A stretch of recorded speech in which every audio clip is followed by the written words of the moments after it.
Hello, everybody. How are we doing today?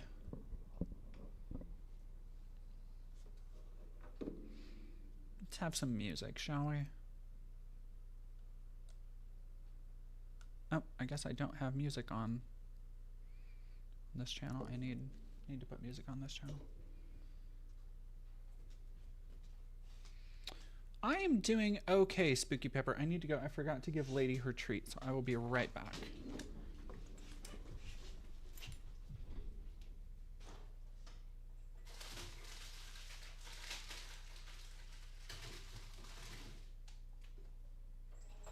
Stay. Sit. Stay. Stay. Sit. Good girl. Okay.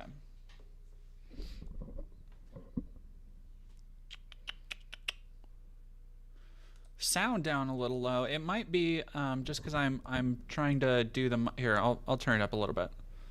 That should be a little bit better. Thank you, Wakanda Grande.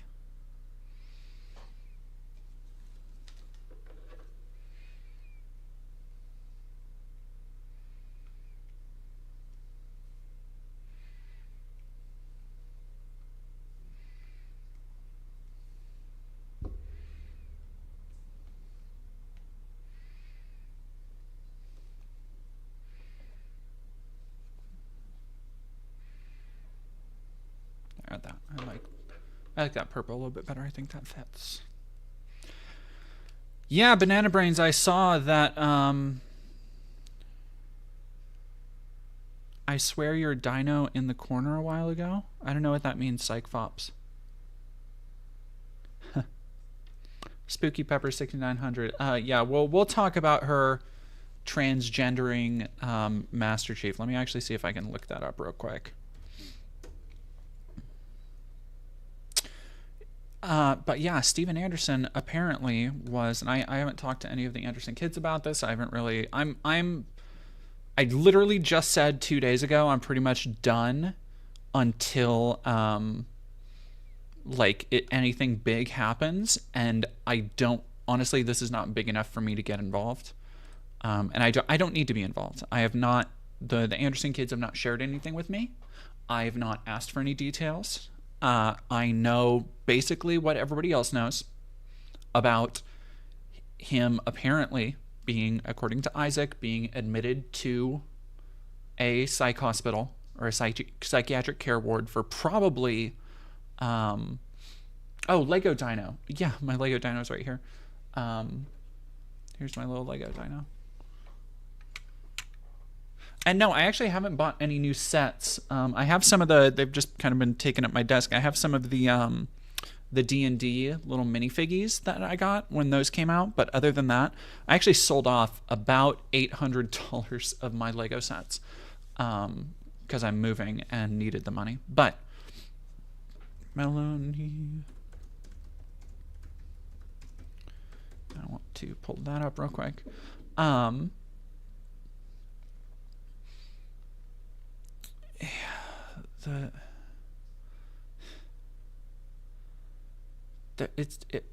man.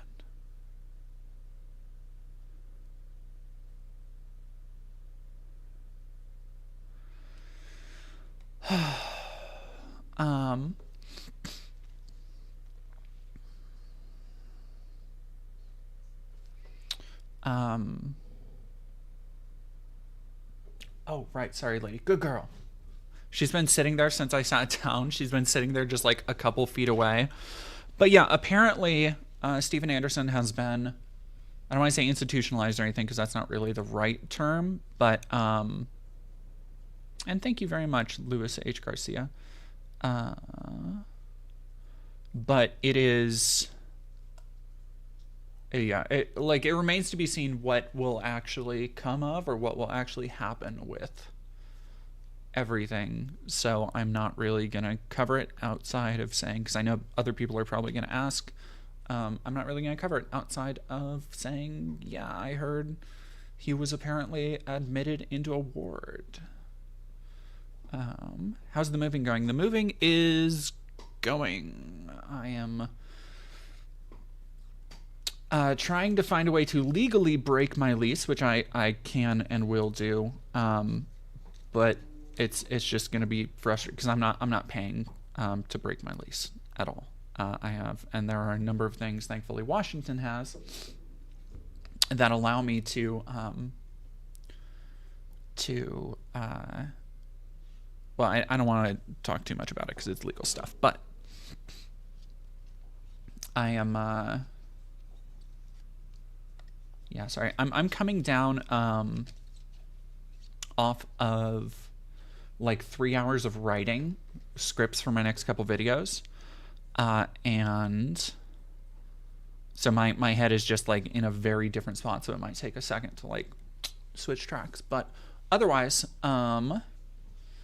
somebody says lease breaking sucks. Yeah, I'm not paying out like the 6 months or whatever. The lease company has been terrible, and I'm not going to do it. Or the rental company has been terrible, and so like come hell or high water, I am out of here by November 5th, and we'll see how that goes, I guess.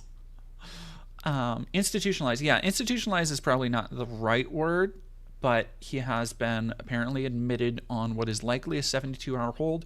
The reason I don't want to talk about it much more is that that's all anybody really knows. And he is supposed to preach tonight, so if he is, that kind of disproves what's happened. If he doesn't, or honestly, and I'll watch that later, but yeah, because what is the name of that? Here, give me a second.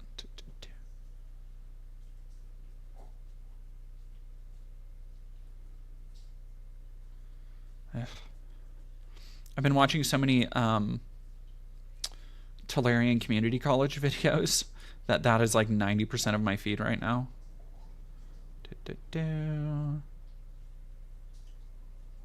Where? I wonder if that yeah, I think that channel might have been.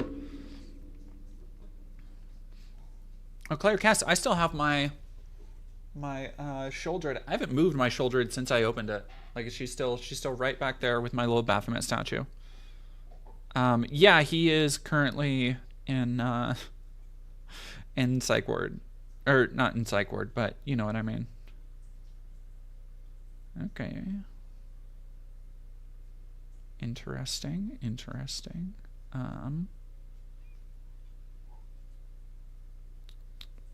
Sorry, I'm checking up something really quick.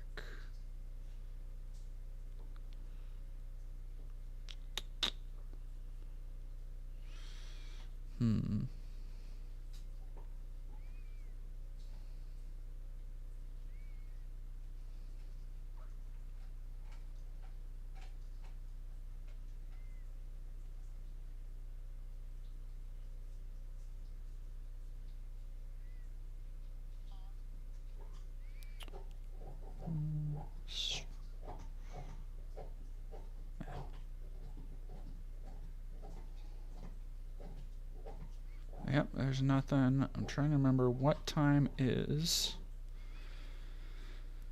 Wednesday evening, 7 p.m. Arizona time, so it's 5 right now, so that'll be...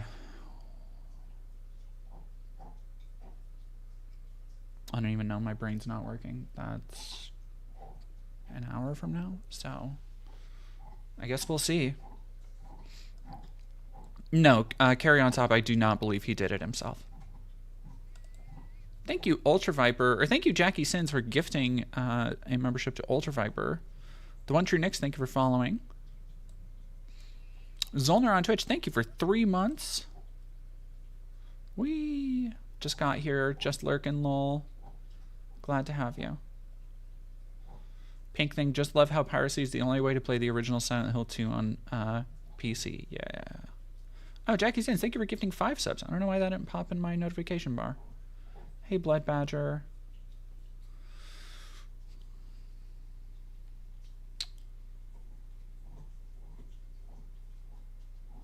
Leo Espinoza, you have missed nothing. We are just doing a little warm-up.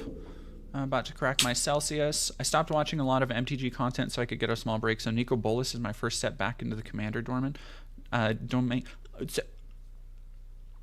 Nico Bolas, like which Nico Bolas, I guess. Jordan should be happy about Stephen. Why would I be happy? First Baptist.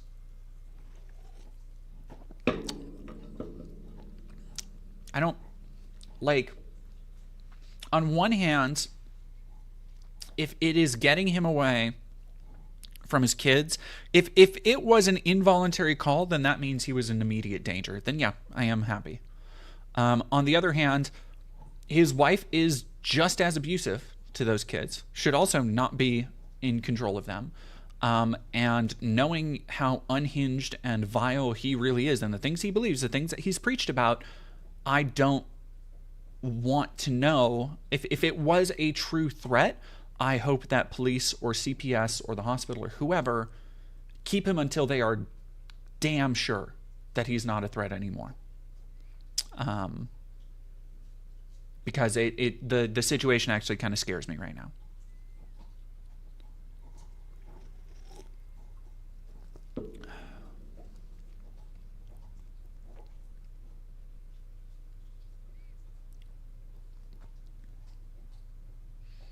Evercore, thank you for following.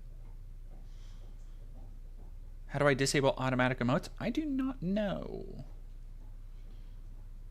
Nope, Lexi Darnley, I have the exact opposite, where if I'm reading a story about Marjorie Taylor Greene, I only think of Magic the Gathering.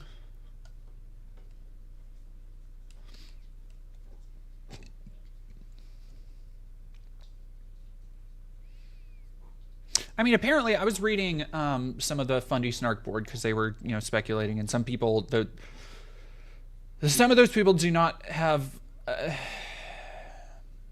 It's a problem. I was actually talking to Miriam about this, where I think so many people in like the Fundy Snark community, and I'm kind of on the periphery of that, along with like I have friends who are on the content creator friends, like Jen and James over at Fundy Fridays, who are very much like. They're more involved in the Fundy community than I am, certainly. But they have one of the things I like and appreciate about them is that they have a respect for the people there, and a healthy way of going about their research, where I think a lot of people on like the Fundy Snark board, and not everybody, obviously, but a lot of people don't. And I think they use kind of religious fundamentalists and use their families and the drama around them as a kind of surrogate reality TV. Where in honestly not too different from the way like Kiwi Farms people use lolcows or weirdos on YouTube obsess over Christian, where you are taking the lives of the very real lives of people who are often going through very real tragedies and very real hardships that probably more damning, like the things that happen in the Fundy community usually don't just affect like whatever fundamentalist assholes are the flavor of the week. They affect kids. They affect extended family members. And I find that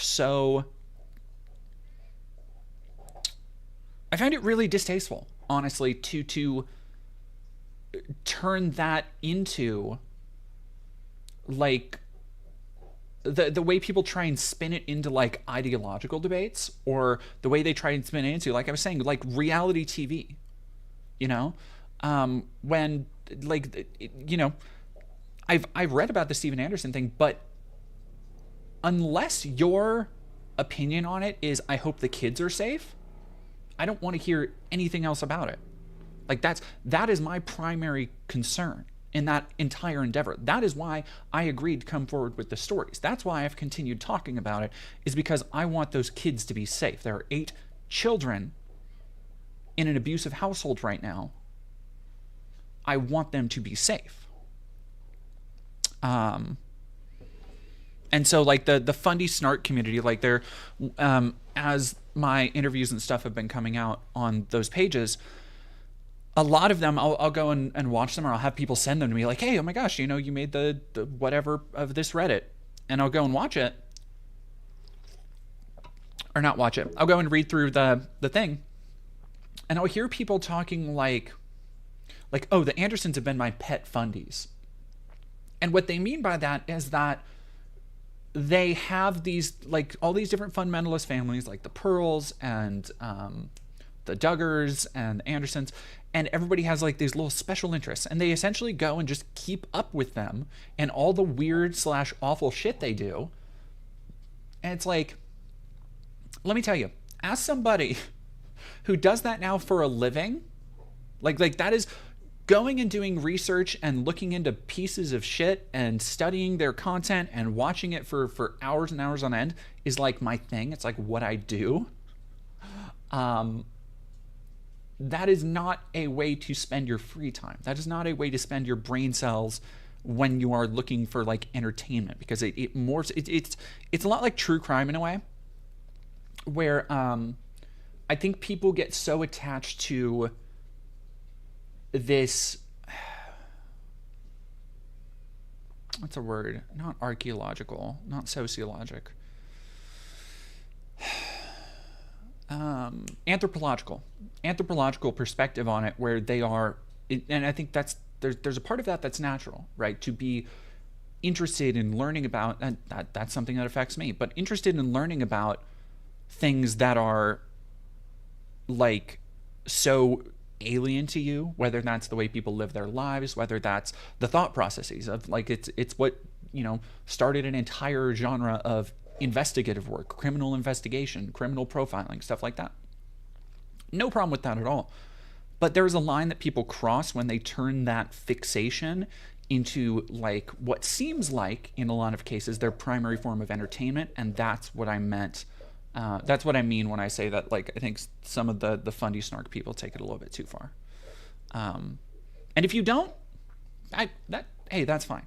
It's like there's the fundy snark equivalent of like the true crime podcast girlies who just do not know how to like take a step back and realize that this shit actually happens to people.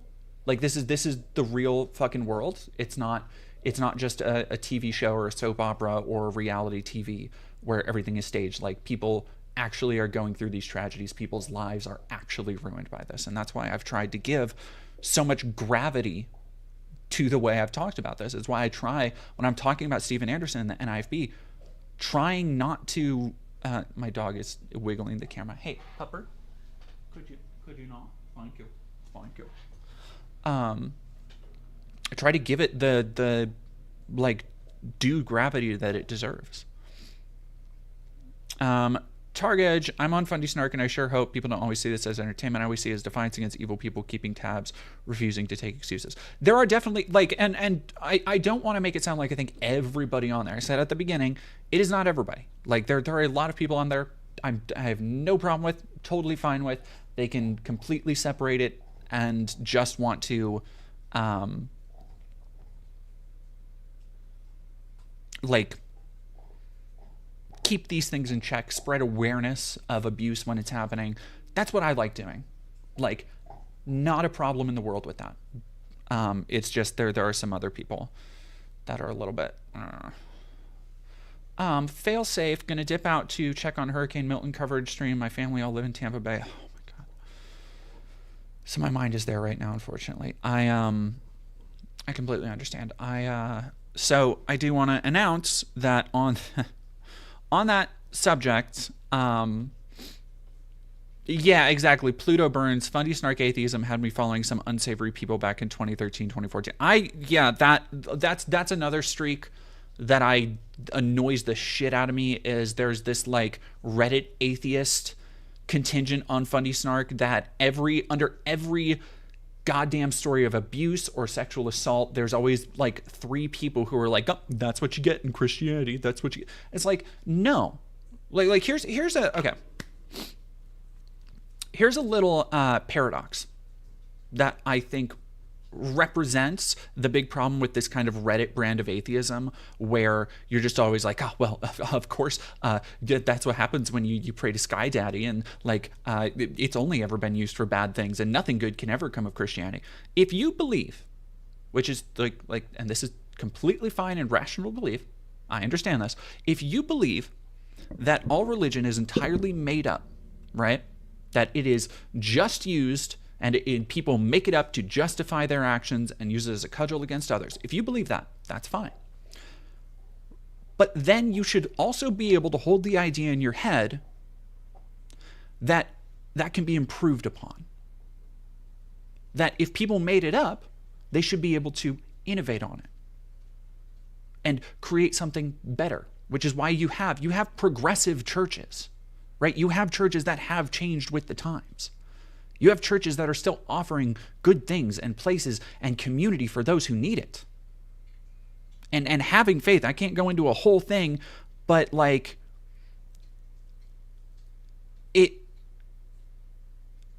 having faith in something bigger than yourself is a part of the human experience, whatever that is, whether that's another person, whether that's a higher power, whether that's a system of government. It is a challenge that everybody at some point faces. It is one of the key things, I believe, that separate us from animals, right? And I can't go into a whole, I'll go off on a tangent. I don't want to talk about it, but like that kind of, it really gets under my fucking skin. It really gets under my fucking skin. Smugly atheist decade on YouTube. I hate when people are just smugly atheist about this sort of shit and don't even try to help people out of those situations. Like, and that's the other thing that fucking bothers me is it's like this is talking about kids who are being abused, kids who are, in other stories, kids who are being assaulted, kids who need help, and the best thing you can fucking contribute to if the best thing you can contribute to a conversation around victims is, well, that's just Christianity for you, then don't fucking, sorry, if you can't say anything nice, don't say anything at all. You're nice, don't need to say anything nice, but if you can't contribute something useful, don't, just don't.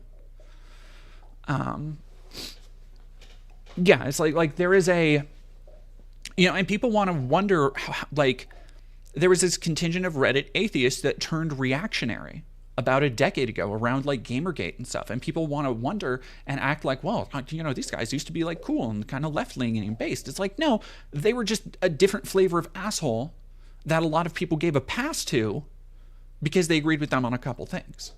I think Destiny is a very similar thing. It's like, Destiny is not a leftist. I don't know how to fucking break it to people. Destiny is not a goddamn leftist. He's a edgy boy.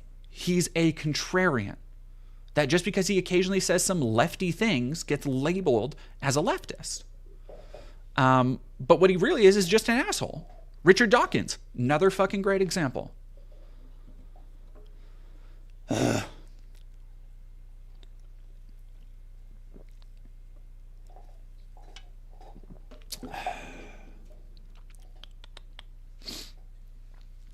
Anyway.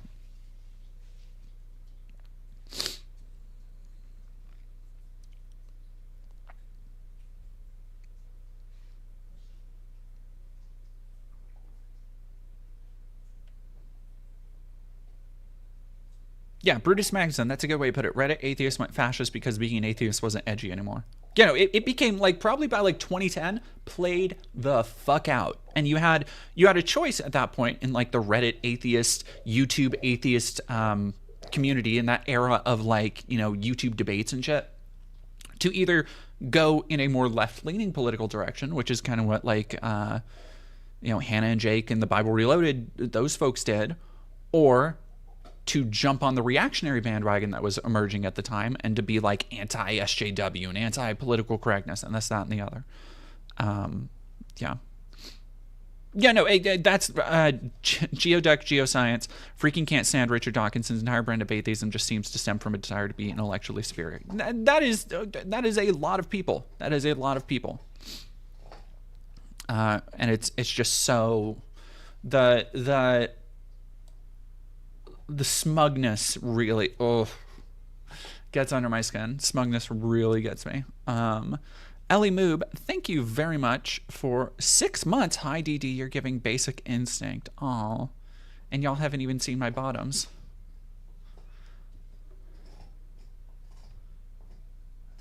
Thank you very much, Scallywag, looking scrumptious today.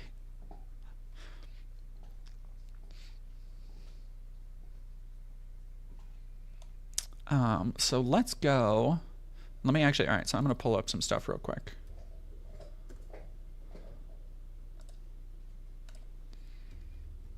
So I want to talk briefly. I don't want to go into a whole thing about it, but geomagnetic storm watch. Fuck, man. Cool. Oh man, I love how people are still going to act like in this election season as literal acts of God are happening. People are going to be like, oh well, climate change is made up. I don't know why I decided to go Muppet for that. Well, did you know climate change is made up? Uh-huh. Oh man. Thank you very much, nitric oxide. I'm an atheist because I came to the conclusion that the Bible is man-made. The Bible is full of contradictions and errors. I mean, yeah, like that's, hey, if that's your take, like, I was about to say go with God via con Dios, but like, I guess not. Don't go with God. No via con Dios. But like, if that's your take, I have no problem with that. Like, if that is what you believe, I was about to say God bless again. Sorry. God, it's wild how the Christian faith is just like embedded in American language. Via sin Dios, yes, thank you.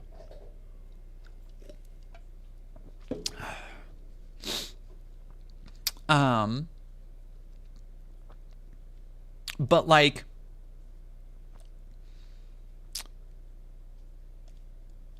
you don't need to be an asshole to somebody who does believe. Like that's the problem I have. Is that like humans are social creatures. We desire community. We desire to not and I'm not going on a tear towards like oh, you know, like some people would try and twist what I'm saying into like a thing of like, oh well, everybody wants to be with somebody who looks like them, because that's not true. We have so many just piles and mountains of historical data and studies that show like it's less about race, it's less about different identities or different religions than it is coming together for common causes and understandings than the general welfare of a populace, right? And so like I find it so counterproductive to start picking apart religion for that reason, unless it is something in the case of like Steven Anderson, where he is using this thing that, mind you, a lot of other people have consistently used to do good, and he is using it as a cudgel to justify hate and bigotry and abuse. And like that is something I'll speak out against fully. And I know there's always going to be somebody, excuse me. Yeah, Brutus Magnuson, I live around Muslims and Buddhists and it's never been a problem for me. And that's the thing that it always makes me like get to my chrome when people are like, because if I do a review of a Christian movie, a dog shit Christian movie or something, there's always somebody who's like, oh, well, why don't you ever criticize Muslims? Why don't you ever criticize the Jews? And it's like I'll criticize Israel, but unless there are Muslim clerics in America who are actively calling for violence in the way that NIFB does, it's kind of not the same. Like if you're gonna sit there and be like, well, actually in the Quran it says you should kill this thing and do this to this person. It's like, do we want to go through like Levitical laws and stuff too? Like, do we like if there's one Bible verse everybody should know, it's if ye be without sin, then you can cast the first stone. Until then, Jesus says, nah, no. Yeah. I am so very, very tired of taking on a conciliatory tone every time I hear someone talk about another Christian fascist. You don't need to. I'm not saying that. I'm not saying make nice with fascists.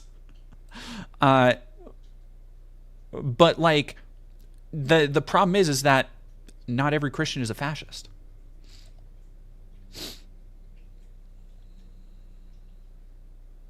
Yeah, exactly. Like Brutus Magnuson, I've criticized Muslims. You know who else has similar criticism? Other Muslims. And it's the same thing with Judaism, where Judaism, and here's the frustrating part, is that dumbasses like Nick Fuentes will say that, like, oh, in the Torah, they say you should, enslave people and do this.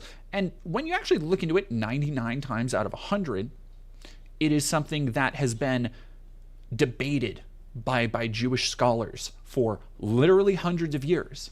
And the thing about Jews and Muslims is that, and Muslims to a lesser extent, I believe, feel free to correct me on this. I'm not nearly as well versed. I'm not even that well versed in Judaism. But Judaism, rabbis and scholars will basically write their own interpretations of Scripture and debate it and pass down those interpretations and those apocrypha, which is something you don't really get in Christianity, I feel. Like, and as a religion, I think it allows for so much more growth. It's how you have, like, there are transgender Muslims. The same time the right wing wants to talk about, like, oh, well, why don't you go over to the Muslim area and they'll kill you and blah, blah, blah. Like, no, there are sects of Muslims that are progressive. There are people who are openly progressive in the Muslim faith, just like there are with Christians. Commentaries, Buddhism really big on it too.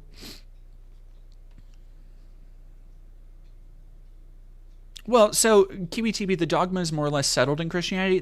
It shouldn't be. Like, it shouldn't be. There are still things in the Bible that are being debated on what they mean or not. Like, I feel like obviously there's some room to talk about it. And Christianity as a whole would probably be better if there weren't assholes like Stephen Anderson saying, well, this is exactly what it means. It means exactly what I say. And if you disagree, you're a talebearer and going against God.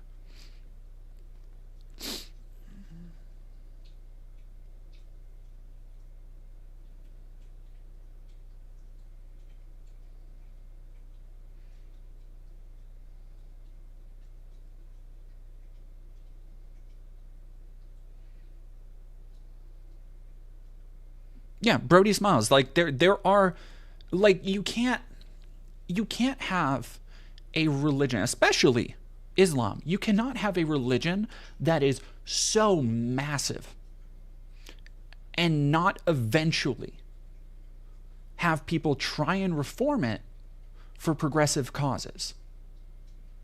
Right? And this is what I'm talking about, where the Reddit atheists will be like, oh, well, all religion is made up. It's like, well, yeah, but that doesn't mean you shouldn't try and advocate for those. Like, you are never going to get people to stop being religious, okay? Just throw that idea out. Because by our nature, we want to have something to have faith in. We want to come together over things as a community. Like, religion just kind of happened, right? We needed things to justify the world around us. Religion just kind of happened. Always has. It's always going to be here. But that doesn't mean you can't improve upon it.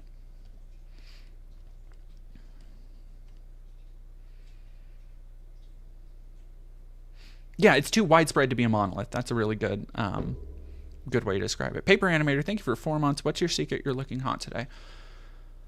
I don't know. I wasn't feeling hot. Batteract, thank you for subscribing with Prime. Batteract, thank you for following. Olibu, thank you for following.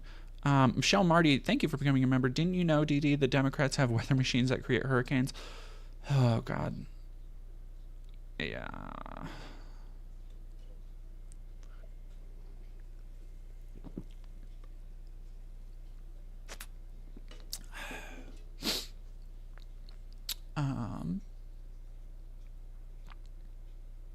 Yeah, skull death. That's a great way to describe it. Religion can provide hope for the hopeless and give meaning if anyone needs that. Nothing wrong with it. Exactly.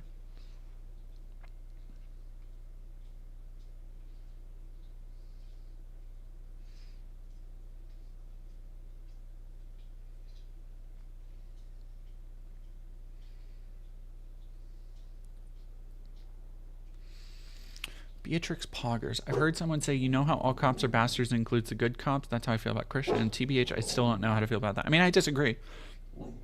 The reason that ACAB includes the good cops is that because implicitly, even the good cops will either end up dead or ostracized from the inner community. Like, there is no way to be a good cop. Like, if you go around in in a police precinct, if you were to go around, start reporting on the crimes that other cops are doing, start keeping a weather eye, trying to actually like uphold the law, be the platonic ideal of a police officer. That doesn't happen. It doesn't exist. Like, you need to accept the what's the word I'm looking for? Concessions of the job being that cops are going to be unethical. Like, it's the few bad apples fallacy. Is that like, no, like the whole bunch is spoiled. The difference between that and Christianity is that, like, you cannot look at a progressive, like, Unitarian Universalist church where, like, you know, gay people are and they have a pride event and all this other stuff. You can't look at that and be like, well, that's the exact same. They're enabling somebody like the NIFB or Steven Anderson, because it's like, no, they're like very obviously trying to speak against those kind of people. Like, and they are not part of the same power structure. Like, so that's just kind of a, yeah, like QETP. There's nuance there that is not, like, I feel they're not following through on. Okay. Oh, that's my gaming. There we go. Nope. Jesus. There we go. Oh, I did mean to say I will be doing a another 24-hour charity stream coming up next Wednesday. So next Wednesday, I will be doing a 24-hour charity stream to support victims of both the previous hurricane and Hurricane Milton. So next week, Wednesday, tentatively, it will be Wednesday at, I'm thinking 3 p.m. is when I might start, 3 p.m., but we'll have to play it by ear, because I'm going to be trying to, I'm going to try and go another 30 hours. I am going to be raising money, like I said, for hurricane victims in the path of Hurricane Milton and the previous hurricane that has wrecked the area. Claire Kess, what am I going to do for it? Probably the same thing I did last time. I've got a lot of people who want to jump on. I've talked to Jesse Gender and Kaylin Conrad, and they're both down. I think Mia won't be able to make it. Bugs Matrix should be able to make it. I think Benny.Gay will be able to make it. I have a couple other people I need to reach out to. But yes. Hoots will be busy, unfortunately. Yeah, it is a very, like, it's a very busy time for a lot of people, especially with, like, the storm and everything, because a lot of people have family who are affected by this. There are people in my community who are in the path of the storm, and it is so, it's rough. It's rough stuff.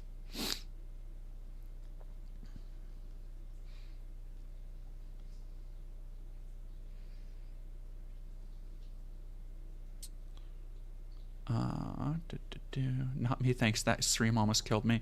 The last charity stream I did almost killed you? Is that what you're saying? Almost killed you?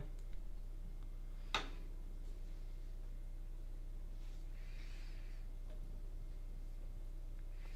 think my light is dying, unfortunately. That's a bummer.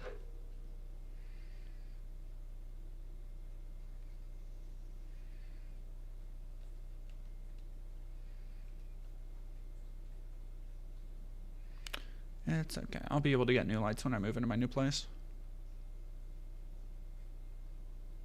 There we go. Schlop, thank you for following. Oh yeah, no, the last charity stream ran about 30 hours, I think. So this one we're going to see if I can I'm going to see if I can raise at least another 10 grand for hurricane victims. Cruise control for cool. The closing for my condo is October 30th. So as soon as it's mine legally, I'm moving in, and I'm getting rid of a bunch of stuff. I'm still selling toys and stuff. If you want like action figures, especially Godzilla's, NECAs, anything like that, DM me on Twitter. I'll cut you a good deal. And what else? Yeah, I'm gonna be getting rid of my couch, getting rid of my bed. Kind of starting over for furniture, which would be, oof. I actually have a really nice. Well, I've had my couch for like 6 or 7 years.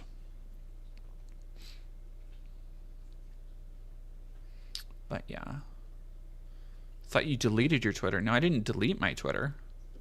I took a break over a weekend. I did not delete my Twitter. Also, this isn't my Twitter. This is the Twitter for Podatog, the Magic the Gathering podcast I do bi-weekly with Bugs Matrix. Now, episode 3, now on Spotify, and you can go find the RSS link and put it in if you also listen to podcasts on Apple devices.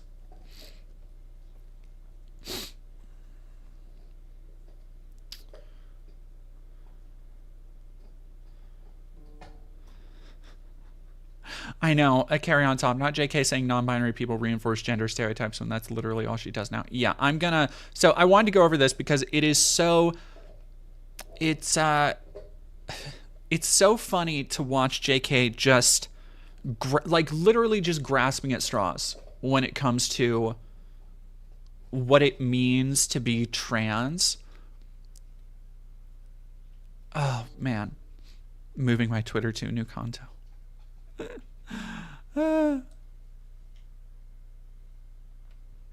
Johnny Viral, love listening to the podcast. Y'all gonna introduce yourselves more though at Dead Domain? Oh, we probably do, don't we? We probably do. That is valid. That's fair.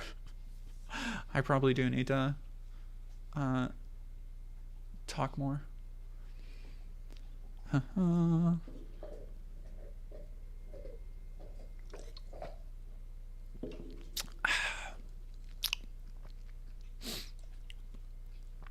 All right, so this is J.K. Rowling's little manifesto she decided to plop into the world the other night.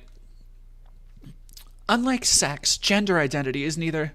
should I do... Oh, I'm sorry, I'll just do it. It'll be a bad British accent if I did it. Gender identity is neither scientifically observable nor testable. In spite of the million-word salad's attempting one, there's no stable definition of gender identity. The term is variously, but not exclusively applied to an innate certainty that one is not the sex one was born, to a constantly shifting sense of self that may be male, female, neither, or both, to the extent to which one identifies with often regressive sex stereotypes, or to something akin to a gendered soul, which may be trapped in the wrong body. Okay, so a couple of problems there. She's tying together ideas of being non-binary and just being like identifying with the exact opposite gender. And I understand why, because for TERFs who don't do any research, don't actually listen to trans people, don't actually understand much about being trans, the medical pathology behind it, the psychiatry behind it, any of the decades worth of study and data we have on it, I understand how that can be a little bit confusing for someone who's just a regular old cis woman like JK. But it's actually not that complicated. You just have to kind of trust that somebody else knows more about themselves than you do, which is not generally that hard. Now, people like J.K. Rowling always want to be in people's other people's business. So they have a real hard time like accepting that boundary, right? Akin to a gendered soul which may be trapped in the wrong body. See, and that I feel is such a giveaway to exactly the outdated frame of reference she's coming at this with. The idea of like a gendered soul is something that nobody in the trans community has really like accepted as a good explanation in like 20 years. It is such a old way to explain being trans, the idea that, oh, I was, just born in the wrong body. And honestly, it's an explanation that more than anything feels born from a need to simplify an explanation to cis people. Try and convey to them what it feels like. It's one of those things where if your parent or somebody ever says, well, I was a teenager and I never thought of wearing women's clothes and I never wanted to do this stuff. It's like, okay, well, that's probably because you're straight. That's probably because you're cis. It's probably because you're not trans. Like you don't know what that's like. That's how life experience goes. It's like there are things you have experienced. There are things you haven't experienced depending on who you are and how you see the world around you. Like it's yeah, okay. Let's finish with what she says before we go off on another tangent. Gender identity is an unfalsifiable idea, a socio-political construct. First off, very funny. You could just blank this out and literally say, blank identity is an unfalsifiable idea, socio-political construct. Gender is a construct. Like, you can just say that. Like she has to use all these, not big words, but she has to like try and spruce it up to try to give the appearance of depth to what she's saying. What she's saying is gender is a construct. Like gender is a construct, which is so funny that she is, Joanne, you are admitting, like you cannot even acknowledge, or you cannot even tackle this subject matter, this thing that, you detest and you hate so much, without admitting that your ideological opponents are correct. Like you cannot even avoid saying gender is a social construct. Like, dog, a quasi-religious belief, that's always very funny. I one of my favorite things is when like somebody who's I'm assuming she's religious at this point, but people love to conflate religion with literally any other kind of belief. No. Like, a religion has very specific things that you have to do to like be active and take part in it. Like, and it's funny how they always want to say like, they'll find random things that they'll list as like rituals, or they'll say like, oh, this is the cult of transness, and it's like, but it's not really. Like, if you take a step back from your very weird worldview that tries to make just like people into a religion, it's just that's generally what it is. It's just like people just living their lives, and maybe at points coming together to unite against a brigade of dipshits like this. At bottom, interesting choice of words, Joanne, it is defined by little more than a person's subjective feelings, or more accurately, their claim to feel those feelings. Not true, Joanne. Like, there's a lot of studies done on the differences between trans people and cis people. Like, we know dysphoria is a real thing. Even the ones that they like to, the cases they like to be like, oh, this is what trans ideology and John Money. It's like, no, the real thing you should extrapolate from the story of like John Money, a terrible asshole, is that dysphoria is a real thing, that you cannot force somebody to live as a gender they do not identify with. Like, the proof is literally in the pudding, Joanne. We are told we must believe in the existence of those feelings, and that those feelings constitute a new form of fact, even though in literally no other sphere of human life is it held that a person's sex perception must be accepted unquestioningly as... I don't know what it says behind that. But again, just like not true. Blatantly, on its face, not true. Like, this is completely discounting the therapy, the evaluations that trans people have to go through in order to actually just like start therapy, just start transitioning, let alone everything else in their life. Like, put that aside for a second. Joanne is not having a normal one. That mold is getting to her brain. Doing measurable, serious harm to some very vulnerable young people and to women.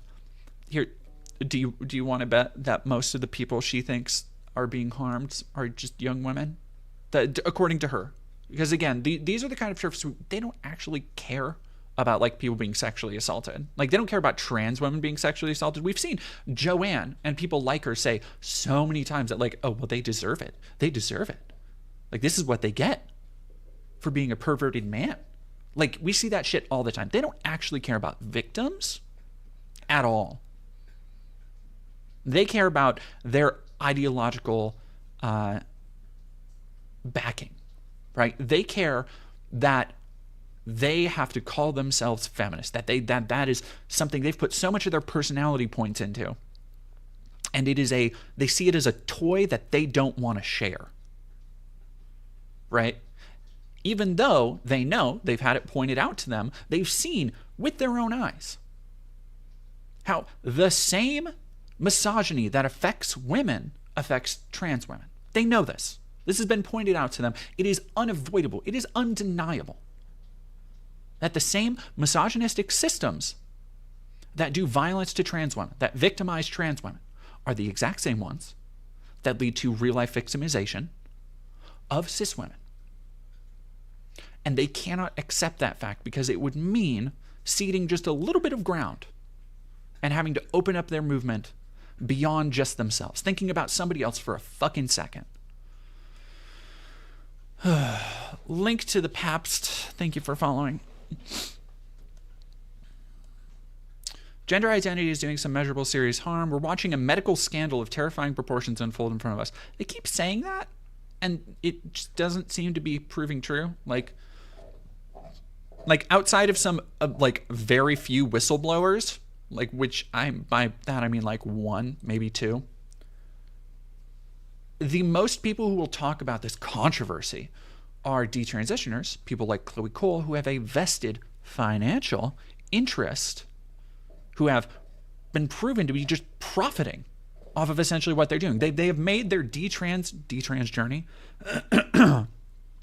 their entire personality at this point. It shouldn't surprise anybody that they want to sensationalize it as much as possible. Literally, for most of them, and not all detransers, for most people who are on the advocating against transition detrans circuit, it is their entire world. This is their entire personality. And they represent a overwhelming majority of the people who are speaking up against this medical scandal. You'll notice a distinguished lack of doctors, nurses, other agents of care, top to bottom. I feel like if there was this massive epidemic of mistreatment going on, more people would be talking about it. Along with an assault on the rights of women and girls in the developed world that is unparalleled in my lifetime. I've read treatises on astrology that make more sense than the spiel written on gender identity, and I believe that those who continue to push gender identity as real or scientifically observable are guilty of causing widespread damage. Notably, Joanne is a children's book author. The people who she's saying, that those who continue to push identity as real or scientifically observable are probably scientists, are probably psychiatrists, psychologists, people who study these things for a living. Something Joanne does not do from her billionaire castle that she secludes herself in to Twitter post. Just notably, that I feel like that's an important thing that she's not really acknowledging here. The effects are being felt not only by vulnerable individuals, but in once impartial and rational disciplines and institutions, which, like you, have embraced a form of faith-based fundamentalism masquerading as intellectual sophistication. This is, again, an overly wordy way of saying colleges, professors, scholars, scientists, people with a shit ton of degrees continually disagree with me, so I'm going to have to make an entire new framework to my argument that shows they've been taken over by the trans lobby, by 0.0% something percent of the entire population who are overwhelmingly living in poverty or underrepresented conditions. They've somehow managed to take over academia and the medical establishment and the healthcare. Like, Joanne,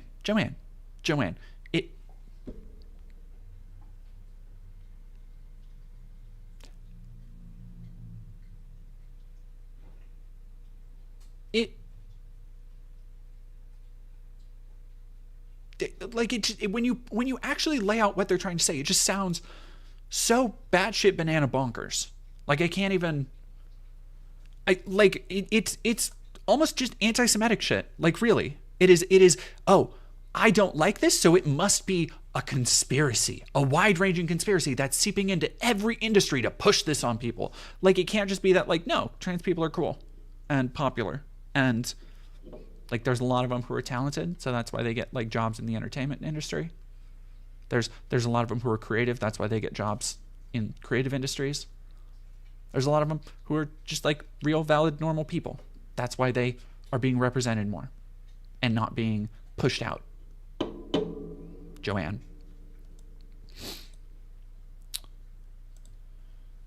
Oh, is that it?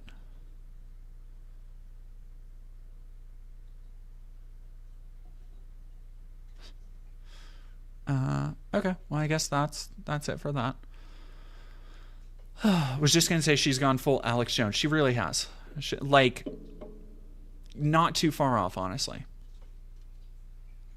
Oh, and let me actually look up really quick while we're on the subject.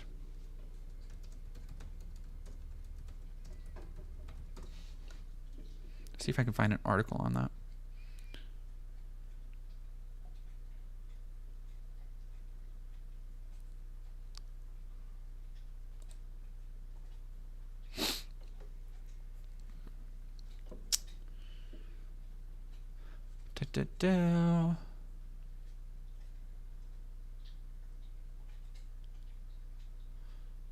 I have a story about J.K. Rowling.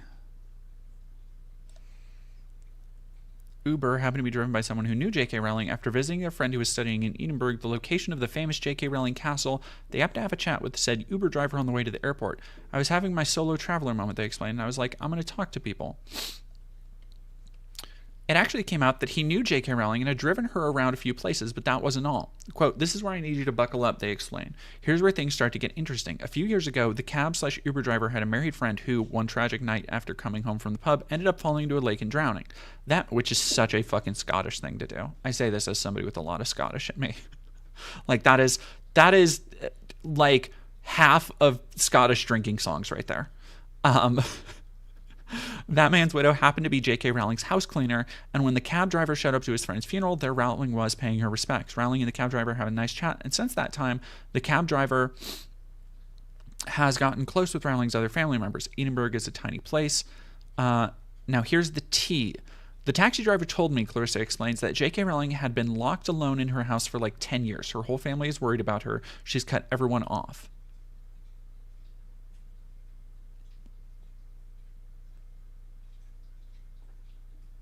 Yeah. She's cut herself off from her family and locked herself in her house for a decade. She's not well. Yeah, she has a castle.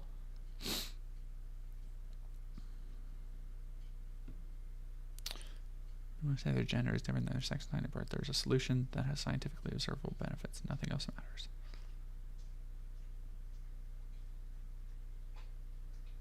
Oh yeah, no.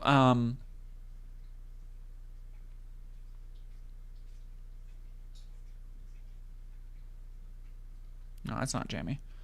Let me go to. Let me take that off real quick. What was I just doing? I was just gonna look something up. What was it? Thank you for $5, British Magnuson. Goblins have long noses, hoard wealth, and have 6 side stars on their masonry. Elves are only happy when owned by people we all spaced out. Yeah, it's fucking the level of detail to the racism in Harry Potter is fucking crazy to me. It's always something new too.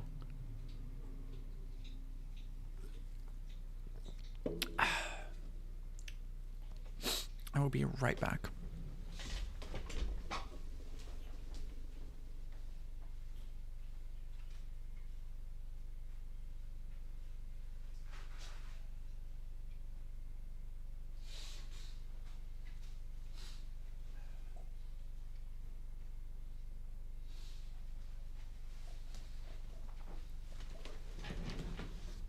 Okay. What? Yeah, what the hell was I? Yeah, B. Parker. We talked about it already. There's something I was gonna look at. I forgot what it was. Not Melanie. Yeah. Oh, Kingsley Shacklebolt is fucking nuts to me.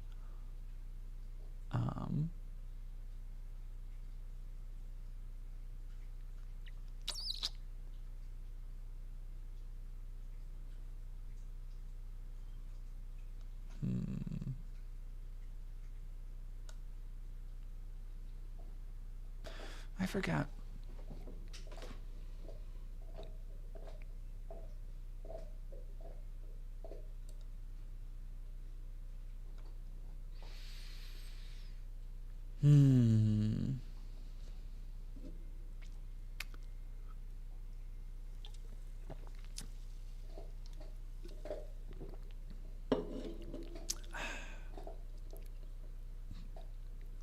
Cruise control for cool. I don't even know if Cho Chang will make it past the filter.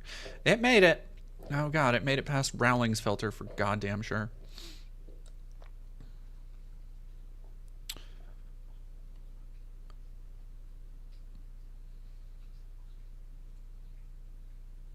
Why do you think transphobia drives people insane so badly? Even other bigotries like racism. Oh, I was gonna look at the Anna Kasparian shit. Don't tend to brain rot people this much, even if they spew hateful garbage. I mean, I think it's an easy one to latch onto. It's easy to like find specific small cases, not because trans people are super represented, because they're not, but because it's easy to find like 2 or 3 things and make it seem like that for right-wing politicians to really push it as an issue. And it's another point that you can just drive an ideological wedge into.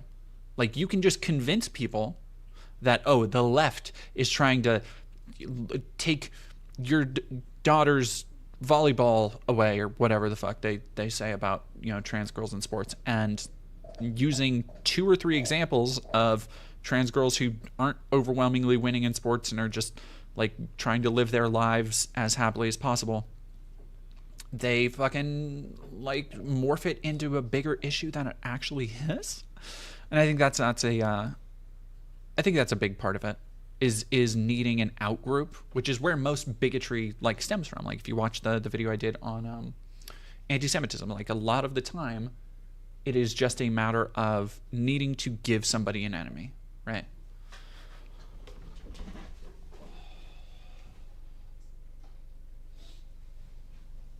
Okay. Alrighty, let us go to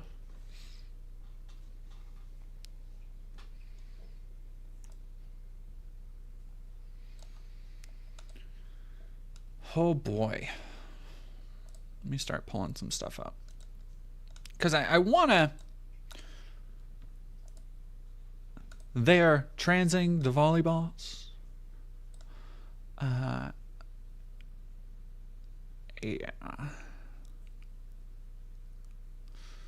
I want to... the Atypical, thank you very much for becoming a member.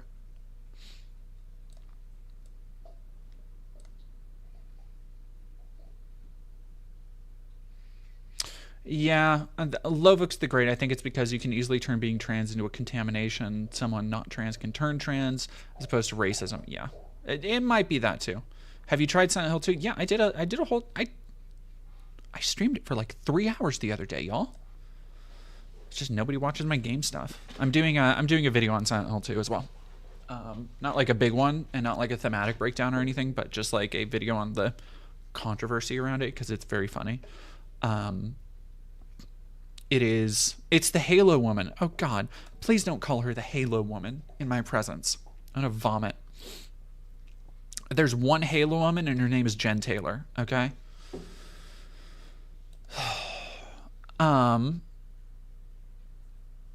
So I want to talk about Melanie Mac. I know her as the Butter Woman in the chat. Yeah, no, we're going to talk today about YouTube's number one butter queen, number one dehydration expert, Melanie Mac, who I want to just get, like, she's been on YouTube for a while. And more recently, like in the last like 3 or 4 years, has made a hard right pivot into not just evangelical Christianity, but like far right traditionalist Christianity, like pretty open fascist rhetoric, and most importantly, slurs. Like she loves saying slurs so much. We're gonna show some. We're gonna show some fun merchandise she made. That is just, oh, it's so stupid. She's okay. The reason I want to talk about Melanie. And let me. My beats are not. That's okay. The reason I want to talk about Melanie Mac is that probably more than, like, most people in this kind of vaguely right-wing outrage baity, outrage merchant grifter space on YouTube are pretty dumb. Like, does anybody think like the Quartering is a real intellectual authority? Kind of don't think so. Do you think anybody who's associated with the Rippaverse are really cracking their dictionary every now and again? Kind of don't think so. Like a group not known to be intellectual titans, let's just say. But maybe more than any of them, Melanie Mac is very stupid. Like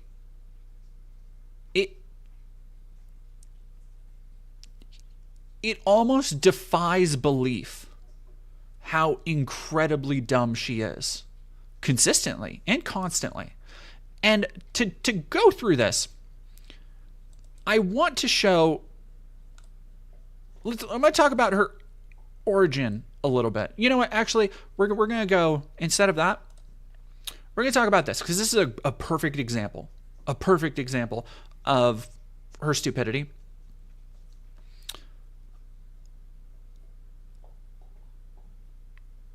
She has been, for the last couple of days, since it was recently announced that Halo 343 is being reorganized into Halo Studios, she decided to transvestigate Master Chief.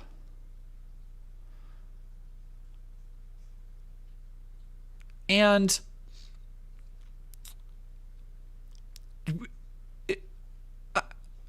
even though people are pointing out that it's just like kind of the same, she is still thinking, she still wants to say that this is a feminine form. That this Master Chief, that is almost the exact same Spartan armor from Combat Evolved, is a feminine form.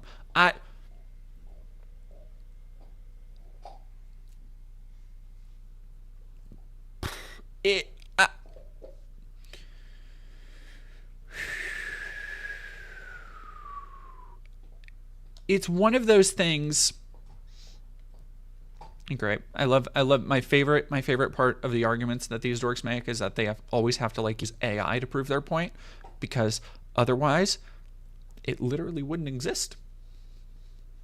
They literally can't illustrate the things they're talking about, the things they believe to be true and that they're trying to push, without using AI to make the fake thing, which is just great. Also, yes, they missed, as somebody noted in the chat, complete missed opportunity to call it Galo.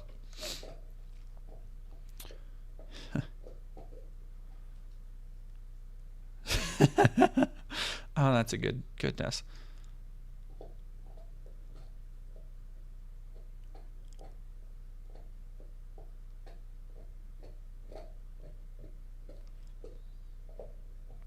The shape is already very telling. Is it though? Is it though? Still more narrow shoulders. He's standing at an angle, you dingus. still fatter, still shorter. Master Chief is like 7 feet tall, dude. What the fuck are you talking about? Oh, man.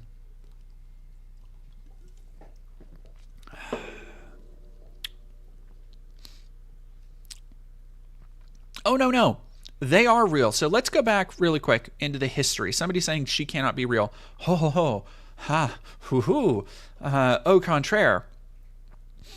So she has been active. I wanted to just look at this really quick because she's been active since 2006, and is now in league with people like Chrissy Mayer, Nerdrotic, and that's like, this Wikitubia article is ridiculously bereft of the actual details of her career, which are numerous and constantly embarrassing for her.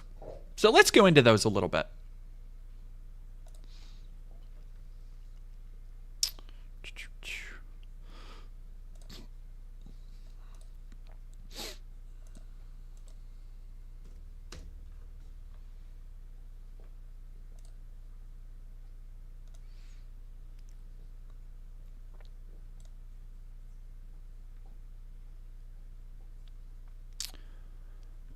So a number of people have done a lot of digging for Melanie, particularly noting that she's had a radical shift in the last couple years. And so these are just some that people have dug up. You can see this is from 2018, saying gay people exist and it's a normal thing. There are lots of games with straight couples, so you either have to be against all relationships or okay with them. Otherwise, you're just a bigot. Now, this is notably a big change from now, where she randomly calls gay people the F slur. And not she doesn't say the F slur. She actually says the word, like, openly. Uncensored on Twitter, which Elon allows. Wonder why there aren't any advertisers, buddy. Companies need to work on better representation and start letting their characters be gay, bi, pan, ace. I had a crush on Chris Redfield. I would 100% support him being gay. This is 2020. Lara Croft's muscles aren't a big deal. They are. This goes beyond nitpicks like her puffy hair. Lara is a symbol of strength, and showing that in her physical character model is a huge victory for women's representation in games. 2018. Notice, that one's super important.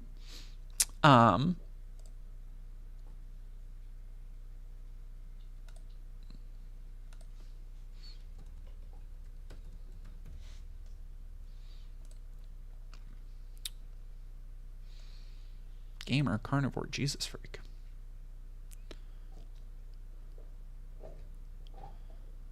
Men cannot be women.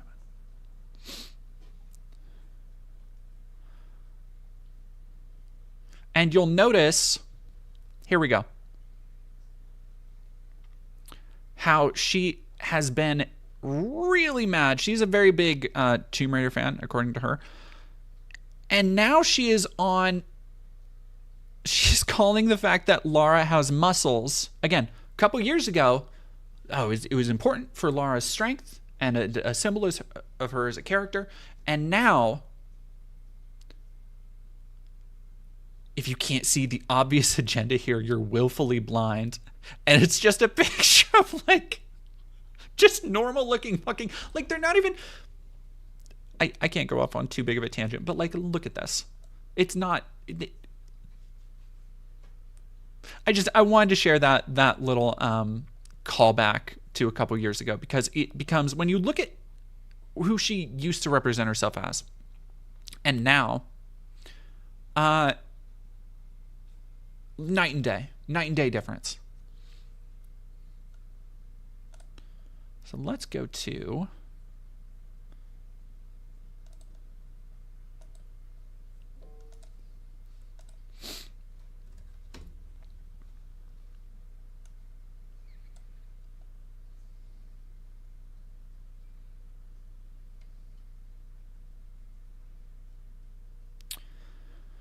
so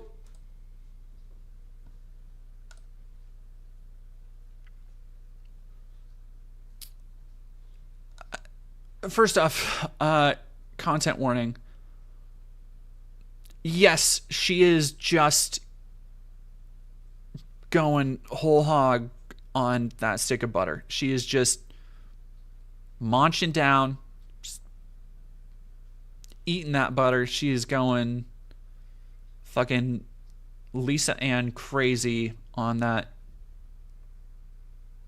stick. I can't believe it's not. Like, that's fucking crazy, dude. This is not a stunt, by the way, apparently, to her. She does this regularly. She, not only, so when I called her the butter queen, that's why. She thinks it is a okay, healthy, normal, good snack to just eat butter by the stick. Like, she apparently does it all the time. And she has, other than that, she claims to have a very high protein diet, which there's nothing wrong with that. I think she is more into the, like, Michaela Peterson side of, I just want, like, only 100% meat. I think she kind of tries to do that with butter. But maybe not the best thing to do. Also, notably, Melanie Mac has been hospitalized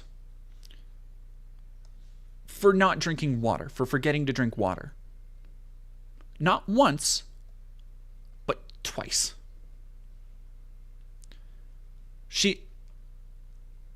Yeah, I'm seeing people in the chat. Spare Keys, she doesn't drink water to the point she had to go to the ER. Twice. 2 times. It happened once, and then it happened again.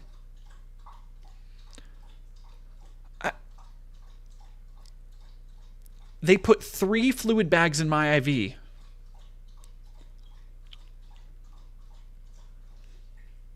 This is in 2022.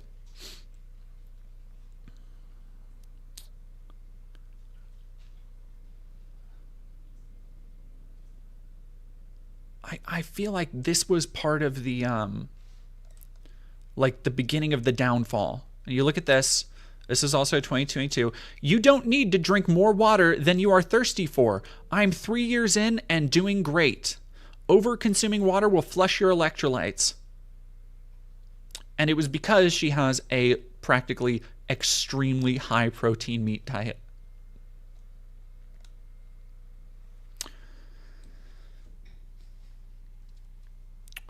Honestly, presented without without argument. It's crazy. Anonymous, holy crap. Thank you, Anonymous, for 1, 2, 3, 4, 5 tier 1 subbies. Ghost of Speedy on YouTube has super chat $2. Would you join Nick Rekieta's polycule? No. I have my own polycule to worry about. I ain't got time for fucking Nick Rekieta. Ew, gross. Nick Rekieta. What? Yeah, so like it was also dehydration born out of an incredibly high protein diet. So good job, Melanie. Honestly, props. And I'm sure this is born out of just raw stupidity on her part, but you almost have to admire sorry, I'll wait for my dog. My dog, I said drink water and she's like, okay, hydrate. You almost have to admire the raw tenacity it takes. Slurp, slurp, slurp, slurp. Y'all can hear that too. You almost have to admire the raw tenacity it takes to publicly own yourself, like in life, just through living like this, and then come back and constantly try and own people on Twitter. Like you have given the world more ammo than they'll ever need. Like every fucking comment section, there's going to be somebody being like, hey, this you? And you can't say no because you were too dumb to drink water twice. And you went to the hospital for it because you eat butter and meat. Wild shit. Anonymous, thank you for another, Iodine and Borderline, thank you for subbing at tier 1. Yeah, no, Spencer, I eat a pretty, like, balanced. Well, I need to. I've gotten really bad in the last like couple weeks just because of stress and everything with my diet. But generally, I have a pretty good balance of like protein and fiber. Like I try and eat a lot of leafy greens, try and eat a lot of light meat. I generally don't go towards like red meat. So, but yeah, just drink, as a rule, drink water. Just drink water. Like if you think you don't need to drink water, drink more water. Like just have a glass. It's crazy. B. Parker, it's giving Asmongold needing soda to drink water. Oh my God. I fucking, gives me the heebie-jeebies.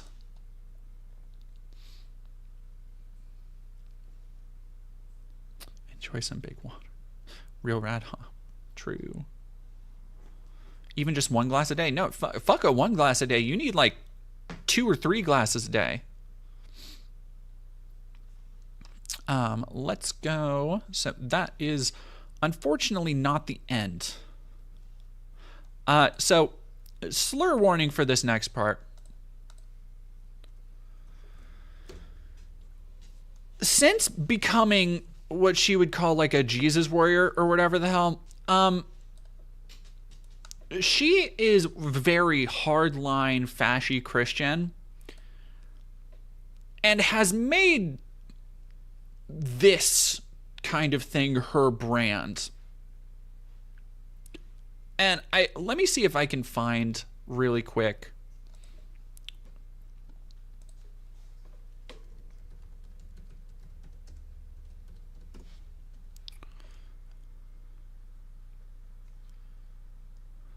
Oh.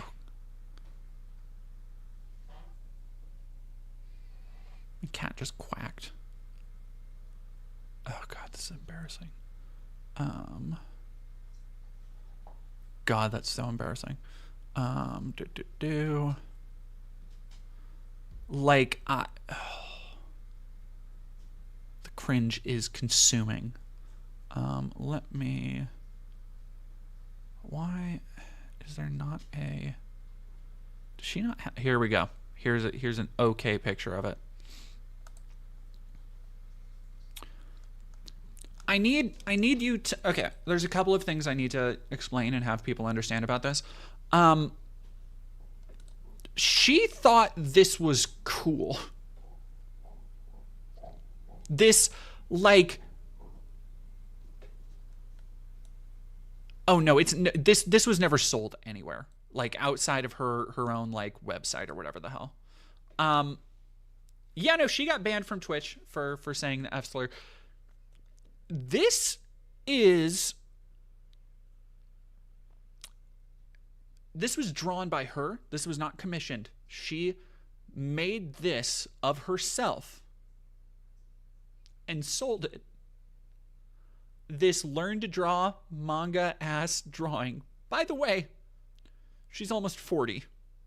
So to give you a indication of how sad this is. Like,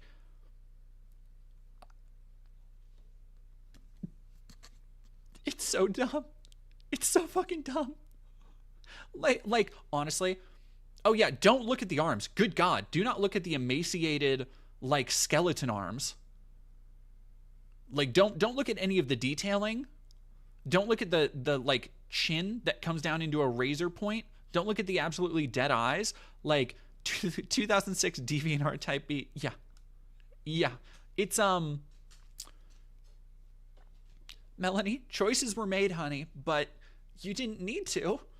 You could have not.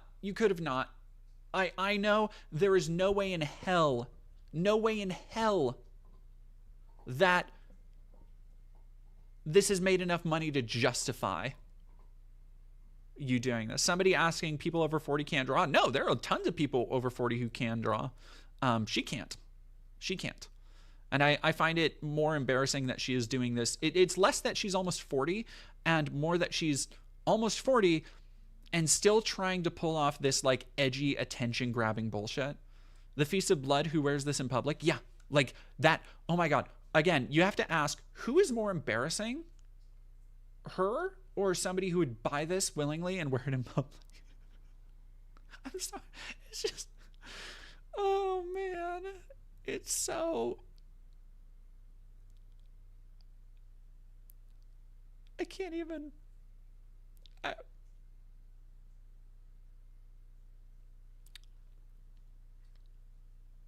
Melanie, honey, please quit your day job.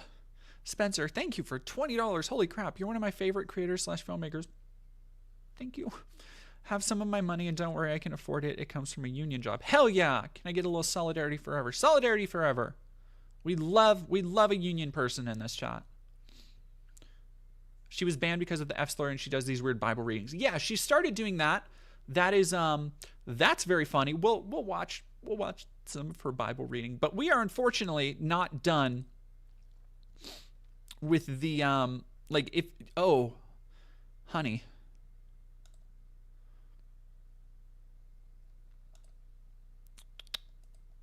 It is the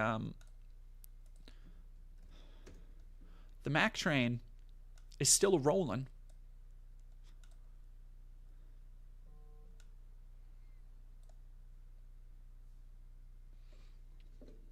Oh, yeah. Okay, so here's the thing I already did.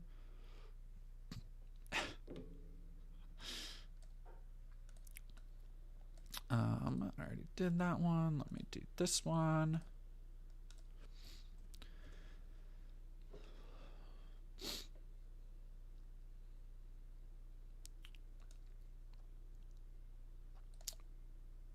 Here we go.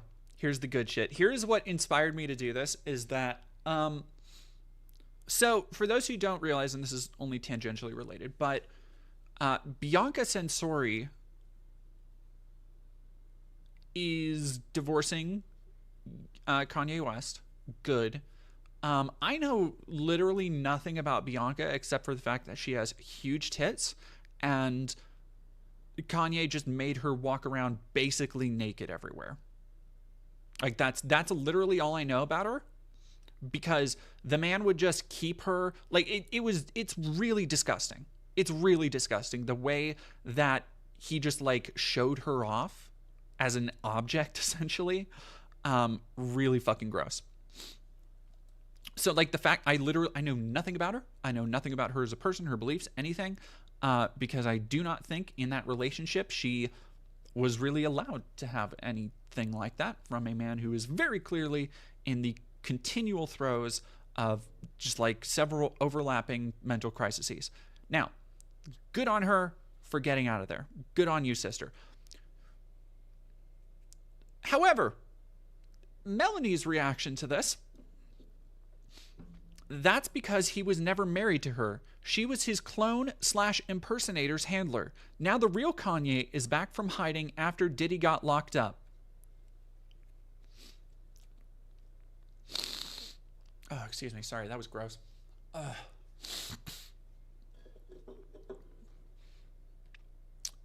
Now, if you are thinking like a normal person and you would be like, well, Melanie, that's very stupid to say. What do you mean by that? This is something she apparently actually believes. And lest you think this is a dramatic troll, I have other conspiracies coming up soon. But also I need you to remember, if you are thinking like, okay, maybe she's just trolling. She's just having fun being like a crazy right-winger and like living it up and trying to do like the Alex Jones bit. This is somebody who eats full sticks of butter as a snack and has been hospitalized for not drinking water twice. Just think about that for a moment. Consider that, take that, factor that into your equations, okay? And then deduce from there, right?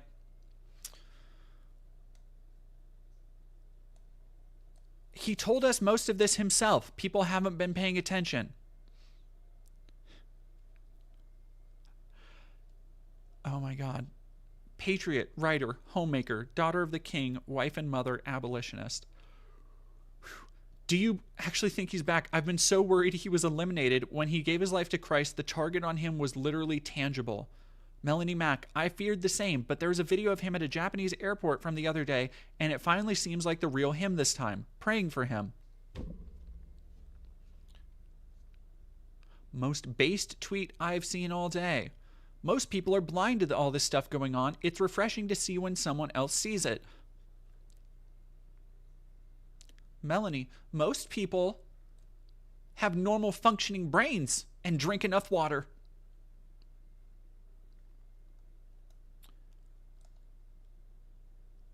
I'm not a fangirl. I don't listen to his music. I'm just versed in conspiracies. Many of them are true. Did you not hear anything he tried telling us when everyone was calling him crazy? What kind of stuff? What kind of stuff, Melanie? Tell me, what do you think, I see, now I need to know what Melanie thinks of, Jewish doctors. I need to know, Melanie. She has to be faking. This woman was hospitalized for not drinking water. Why would you think she's faking, thinking Kanye West has a clone? Like, normally I'd be with you. I'm like, there's no way somebody with this kind of platform is this fucking stupid. But in Melanie Mac's case, I make a rare exception. A rare exception. She has more brain worms than fucking RFK. I hereby request. Banana Brains, literally, you and me were linked. Like Banana Brains, as soon as I said RFK, Banana Brain said, I hereby request that TD voice all of Melanie's tweets in an RFK Jr. voice. All right, let me see. What do we got? That's because he was never married to her. She was his clone impersonator's handler. Now the real Kanye is back from hiding after Diddy got locked up. That's my RFK Melanie Mac impression. Enjoy. That's a little gift from me to you.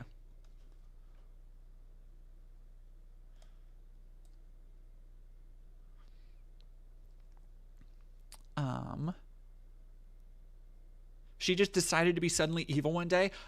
Fuck if I know, dude. Fuck if I know. All right, and we have one more before we go watch some of her interminable content. Thanks, I hate it.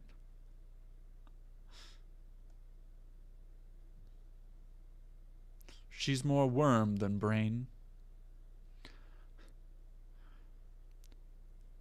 The conspiracy theorist in me wants to say Hollywood is grooming people into alien relations from when the demons come and pretend like they're aliens from outer space so they can create more Nephilim with humans as in the days of Noah.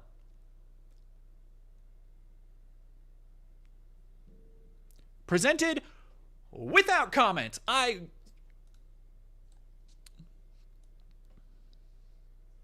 hear some of you in the chat already being like, fucking what?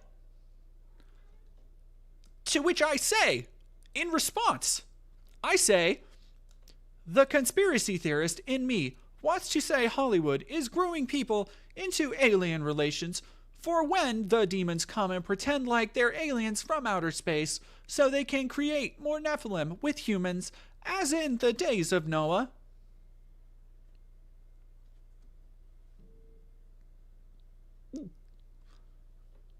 Melanie.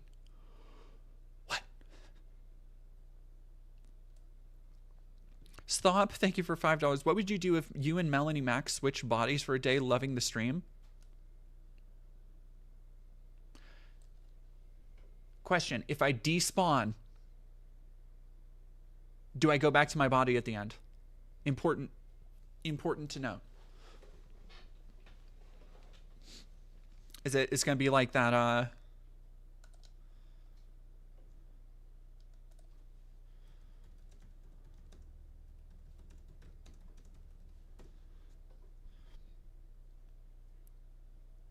where's that fucking video? Y'all know what I'm talking about. God damn it. Dog shit. Who has... Oh, yeah, here we go.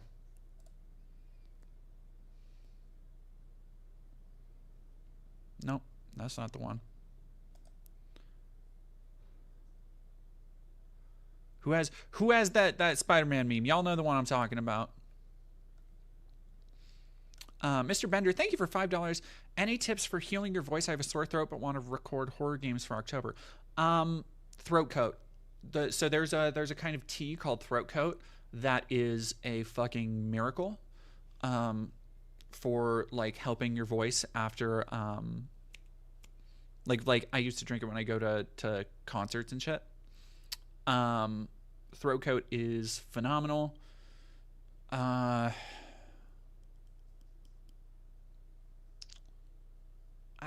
I would say I've really tried to not use, like when I was younger I used to do a lot of like cough drops, because cough drops are really like such a band-aid on a bullet hole situation, and they're basically all sugar.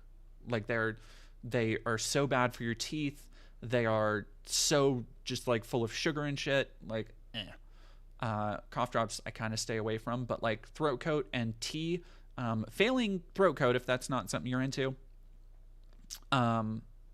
tea with a shit ton of honey, or my personal favorite, whenever I'm sick, and this is actually going to be hard because I'm moving away from my current place, which I have a really great cafe, like a small business, locally owned, neighborhood institution type cafe, a block away from me, which is always so nice because when I have partners stay over, we always just like go get breakfast there. I actually just did that this morning, and it's so like my girlfriend was over and we went and got just like little breakfast bagels there. It's so cute. But I'm moving farther away, so that's a bummer. But my like feel good winter drink, like if I get sick, is, God, they used to, okay, at Starbucks they called it a medicine ball, and I don't know if they make that anymore, but it was essentially like mint tea, lemon juice, and a lot of honey. So it is just like this really refreshing, invigorating hot tea, and the lemon juice and the honey really work. Yeah, no, yeah, you got it, Jay Rogers. For when I don't have time for tea with honey and lemon, I think that's the move.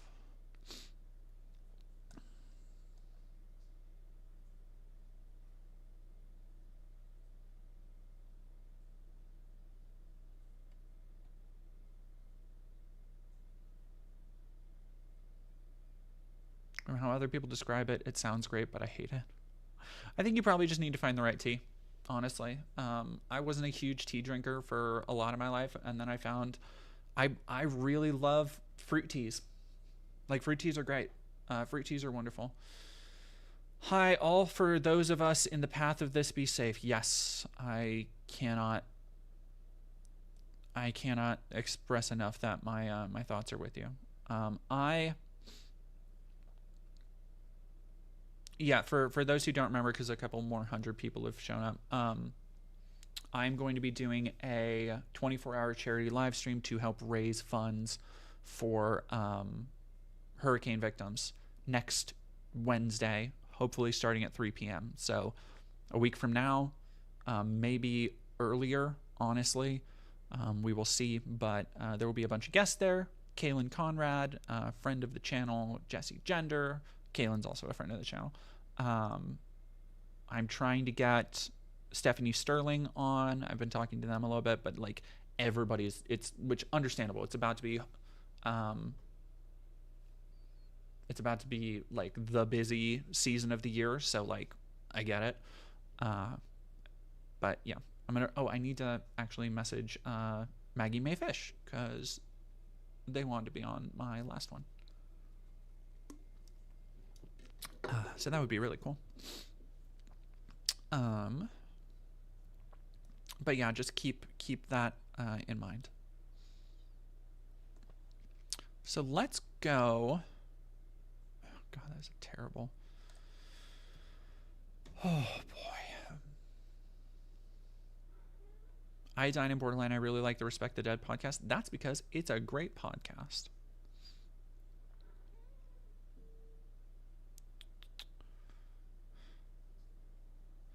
My mentions are so cooked right now, dude.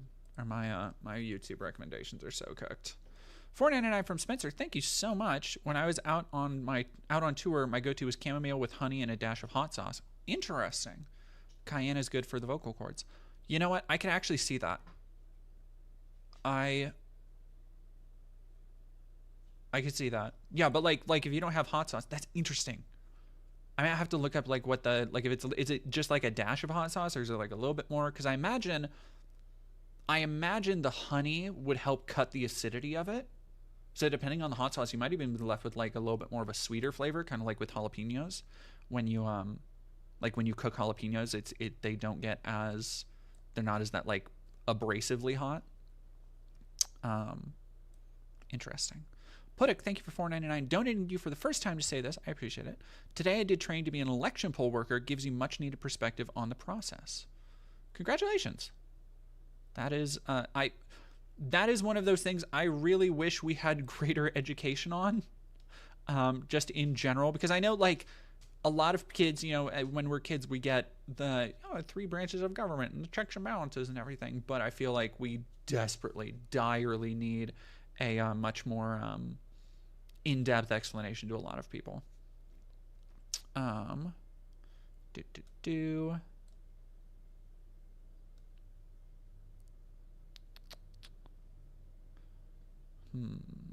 was I doing? Oh God, yeah, I've already forgotten. Melonie. I'm gonna go feed my cat because she is yelling at me for food, and then we're gonna go. Ugh. What? You want food? Is that what? So you sound like? All right, I'll be right back. I'm gonna feed Miss. What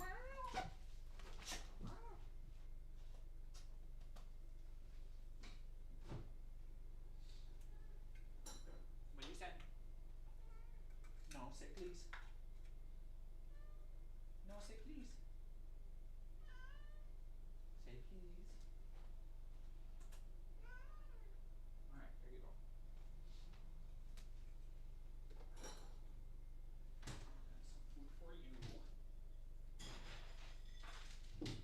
Okay, baby. Okay. Oh.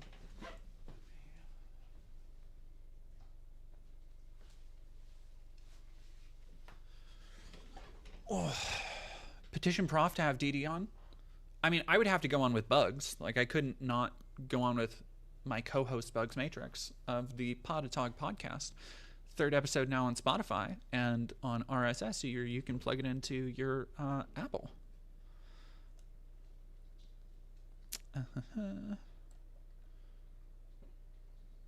Cat stream.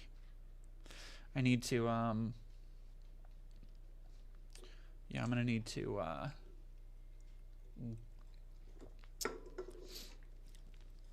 save some money for Cat because she has surgery coming up, and I got an estimate. It's gonna be like $1,500 for this goddamn animal,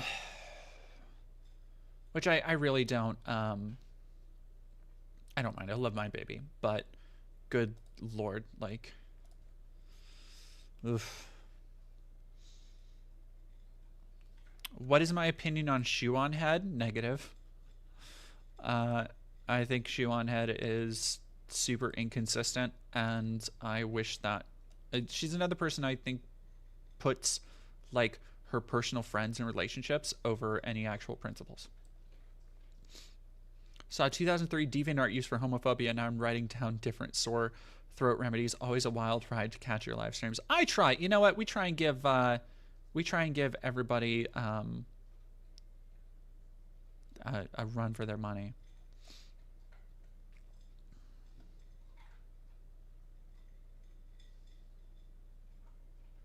Shoe is an op. I wouldn't be surprised, honestly. So there's Melanie Mac. God. What? There's literally nothing Asmund could say that would be interesting about it. God, just look at his dead eyes. Oh, staring in your soul. Don't like it. All right.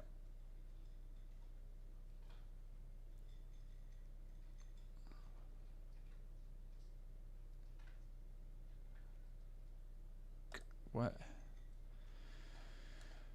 It's from their Black Myth Wukong review, and one of those reasons being because it is lacking inclusivity and diversity. But no need to fear, you guys, because this is an easy fix in the next patch when they make Wukong black. Some dude yesterday really had the... Ooh.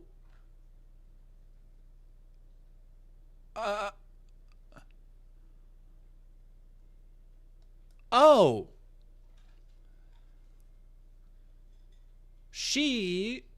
Nope, she did. Yep, she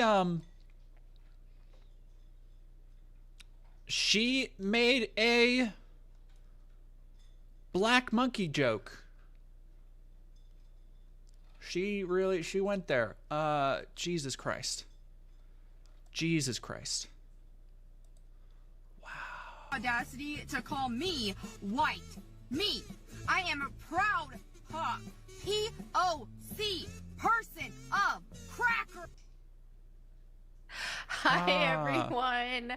Welcome to episode 23. 23, you guys, of Go Boom Live. I apologize. So the thing with her, and I feel like you really only get this when you actually watch her a little bit, is that Melanie has this very, again, when you learn she's almost 40, it makes sense, where she still has this like ooh-woo soft girl, yeah, like mid 2000s core energy to a lot of the shit she does that on a 40-year-old woman is just, it's so much more sad.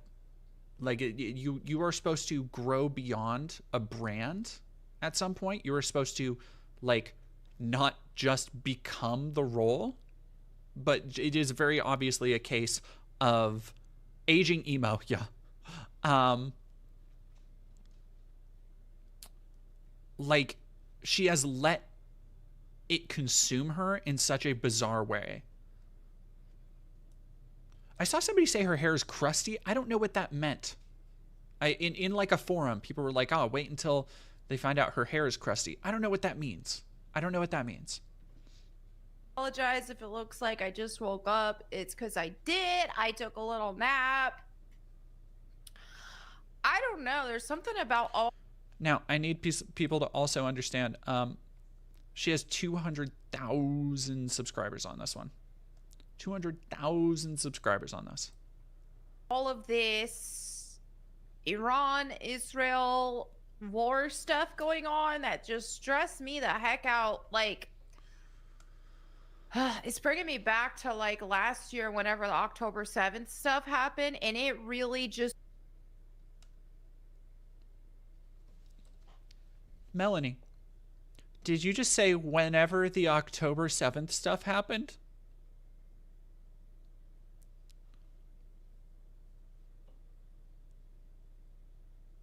Whenever the October...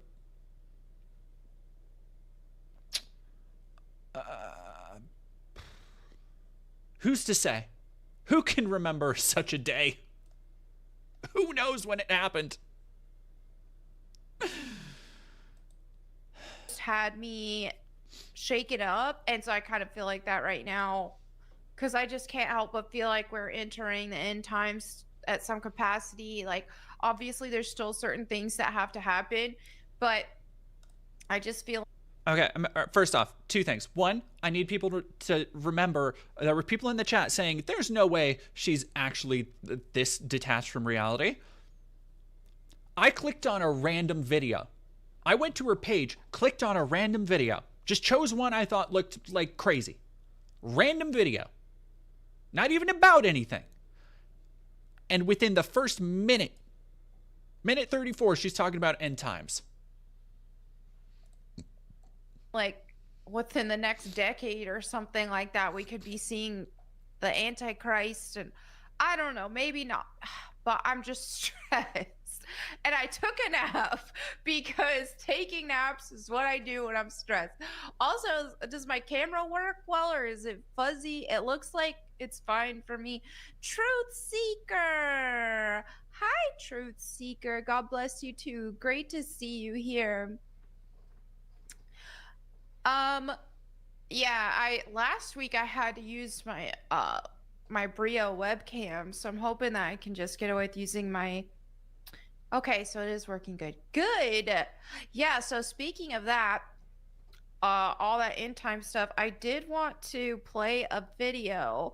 Well, actually, it was a series I found on TikTok, like a 3-part series about how the end times are going to play out and stuff. And I wanted to play that for you guys because I know that revelation can be overwhelming, which of course everyone should be reading, but still. Again, I did not. I was answering something. I did not expect this from this random. What is even this one titled? This is not End Times. This is just Go Boom Live episode 23. This is just a random ass thing for her. This is just her regular talk show. I'm sorry, Melanie Mac. I was unfamiliar with your fucking unhinged, insane conspiracy theorist game. The Pup, thank you for super chatting $7. I know it's sadder that I don't know about people like this unless they say do something shitty or that they're actually shitty. Probably that they're actually shitty. I envy you for not knowing them.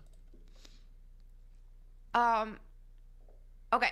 So before I get started on some of this, let me just first start this stream off. We've got Tom Barry Masta who dropped $100 to start the stream. Thank you so much. You are always so supportive. Oh man, I need to get in that like grift space. Like, unfortunately, there's fucking money to be made in them hills. Like, if you ever watch, when I was doing my research for the anti-Semitism video, I had to watch a lot of Nick Fuentes. Nick Fuentes' donations are fucking insane.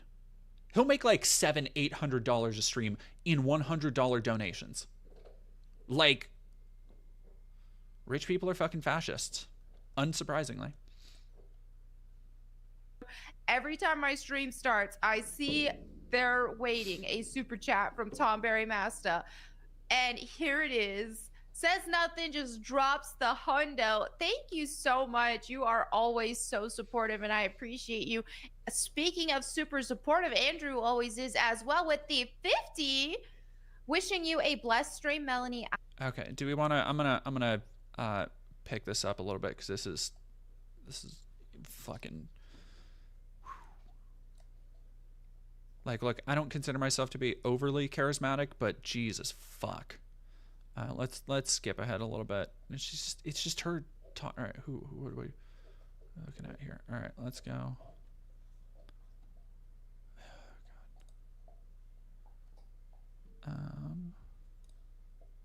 Thought to think, oh, well, we will get raptured up and not have to endure tribulation. Yeah, that would be nice, wouldn't it? But it's just not biblical. So let's go ahead and I don't know the parameters on this because I encourage you to check out Vlad's channel here. I don't want to like play the whole video, but I want you guys to see. So he talks about here, okay, this might be controversial, but here are 7 reasons why I'm against pre-trib rapture. Here, let's see what he says. Things will get better, things will become worse. And people who are, especially in Western countries, who uphold the view that before the world goes... Brutus Magnuson, thank you for $9.99. That killed me a bit. Giving this makes me feel slightly better. Other people donate before I go hollow. I appreciate it. Don't go hollow. No. Crazy, we're all going to be taken, and we're going to go into this secret rapture, and we are going to avoid that. The problem is that that's Sophie the Bliss, thank of the you for Western becoming a Christians member. to believe in that. The rest of the world who is going through persecution, who is getting killed, slaughtered, and destroyed, they actually don't hold that view. Not because they don't know the Bible, it's because to them persecution is the normal part of Christian life. And so God wants to build strong, stable Christians, not snowflakes, and people who I don't want you to be disappointed that if you end up going through the tribulation and you believe that you shouldn't go through. I'm always surprised when like. I don't know why, but I'm always surprised when like a pastor, I'm just listening to shit that sounds like, the stuff I learned in Sunday school. And then they throw in just a weird ideological like curveball from modern right-wing politics. It's like, God didn't make snowflakes. And I'm like, like they have no concept of how dumb they sound. The tribulation and take the mark of the beast. Exactly. Because you think that's not the mark of the beast, because mark of the beast should be existing. See, that's another fear that I have about this whole pre-trib rapture thing that is so widely taught to Americans, especially, or in the West especially, that so many, I feel like a ton of people within the church believe that. But okay, let's continue. After you're gone, and so you don't become deceived. And so I just want to. I This is can't not do some kind of a reacting quiet to secret. reacting We're talking to about a content. trumpet. All right, let's. Oh, liked. Oh, I want to see my. I swear, TikTok is not good for freaking desktop. Yeah, no shit. Okay. Okay. Now we're talking the complete Antichrist timeline. It's Let's go. prophesied in 4 separate books of the Bible, so you know it's important. Jesus said, when you see the abomination of desolation spoken of by Daniel the prophet standing in the holy place, then let those who are in Judea flee to the mountains. So what exactly is this abomination of desolation? And what did the prophet Daniel say about it? Then he shall confirm a covenant with many for 1 week. We already discovered that this 1 week is referring to 7 years. But in the middle of the week, he shall bring an end to sacrifice and offering. So in the middle of the 7 years, the Antichrist is going to apparently break the treaty with Israel and stop allowing the Jews to make sacrifices in the temple in Jerusalem. And on the wing of abominations shall be one who makes desolate. The Antichrist is going to do something that is going to be an abomination to God in his temple. And for those of you saying temple, there's no temple in Jerusalem. That's been destroyed for years. Well, the nation of Israel was destroyed for years too, but look who's constantly in the news today. So exactly what abomination does the Antichrist commit in God's temple? The book of 2 Thessalonians gives us the most clear picture. It says that the Antichrist opposes and exalts himself above all that is called God or that is worshipped, so that he sits as God in the temple of God, showing himself that he is God. This is the moment that all hell breaks loose on earth. Halfway through this 7-year peace treaty with Israel, the Antichrist is going to break the treaty, sit in the holiest place in the temple in Jerusalem, and declare himself to be does God. she ever Someone said say no, anything? we're not there yet. No, we're not deep. This is deep down the timeline. Now we could be entering these times right now, especially with all these wars going on, but no, we're not deep in it yet. The Antichrist hasn't revealed himself yet. Revelation tells us that at this point, the Antichrist is I want to get to what she's actually saying. God. Thank you for asking. Basically, snowflake Christianity and what we are seeing. Okay, like this is the thing that really pisses me off is that I don't have a problem. Asmund does this shit too, where it's like I don't have a problem with reacting to shit because that's literally what I'm doing. But I streamed for about 2 hours before I started reacting to stuff. You know, like I didn't just hop on for a 2-hour stream where 50% of it is me fucking watching a video, unless I'm going to specifically be like, hey, I'm gonna watch this video. Well, no, Marcos Pisani's, she's not a slop streamer because she actually believes this shit. She thinks this is like actual stuff. Yeah, the Sniper Wolf School of Commentary right is a now great way to among fucking people put it. is this is a version of Christianity that teaches people only about like, oh, like pretends like Jesus was just a hippie and that Jesus wouldn't call out sin, or this version of Christianity that says, oh, well, Jesus died on the cross for you, so that gives you a free pass to sin. All you got to do is just say some words, say you love Jesus, and you can live however you want in the world, and you're good to go because Jesus died on the cross. They essentially say that, oh, well, if you're tolerant, you have to be tolerant. You have to. They expect us to be tolerant of sin. So whenever we do speak out against sin in the world going on right now, for example, if I speak out against, oh, look at all of how widespread promiscuity is or premarital sex, this is an abomination to God. This is a sin, and if you do not stop doing this, and if you do not accept Jesus Christ and be obedient to him, then you will go to hell. Whenever I say these things, and oh, you're a bad Christian, you're a fake Christian because Jesus was loving, and that's Now, mind you, she's first off, this is sped up. She usually is way slower than this, and it's absolutely just unlistenable. She's doing something that the NIFB does where they'll say like, oh, you can't say this, otherwise you're a bad Christian. She's not actually saying the things that she says that get her that criticism, like just calling people the F slur all the time. Like that's what she does all the time. And people are like, how are you a fucking Christian if you're out here spreading bigotry and hate? And like, but she's trying to sugarcoat it here. Ash Eternal, thank you for $2. The plot for Assassin's Creed Odyssey Part 2. God, I wish. Blue Lime, thank you for subscribing. Ash Eternal, thank you for another $2. Take my money, no grifting necessary. I appreciate it. And Stomp, thank you for $5. Me and Vlad never see eye to eye. Ha, I gotcha. it's not loving. So they think that speaking actual truth that comes from the word of God that tells us, hey, you know, part of accepting and repentance and accepting Jesus Christ does mean turning from a lifestyle of sin. But what these snowflake Christians want to tell us is that we always have to be nice. Put her on 0.75 speed. All right, you asked for it. We can't hurt anyone's feelings ever, and we have to be tolerant of what God calls abomination. And so it's just outright blasphemy.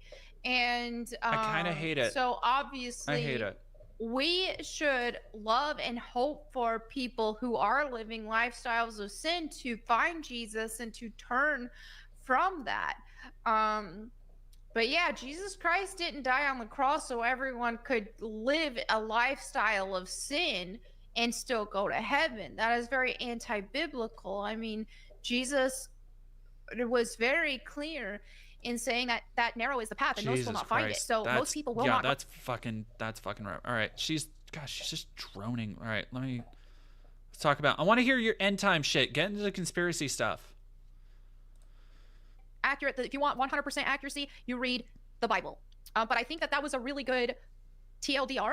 Obviously, we should be reading it. I read it before, but that's something that I still want to keep deep diving. And that's the thing, is studying about the end times and Revelation. It's very overwhelming for most people. But I just thought that was a good thing to show you guys. And as something that a lot of, as we're entering these times of war and stuff, what we could potentially expect in the near future, right? So intellectual powerhouse. Definitely be prepared. Definitely be armored up. Definitely read the Bible every single day. Like, this is something that we should be taking seriously. And if you aren't staying strong in your faith, if you aren't reading the Bible, and if you aren't prioritizing your faith, you're really putting yourself in a very dangerous situation, because many will be deceived. And don't think that you're above being deceived if you're not putting in the work to grow your faith and reading the Word.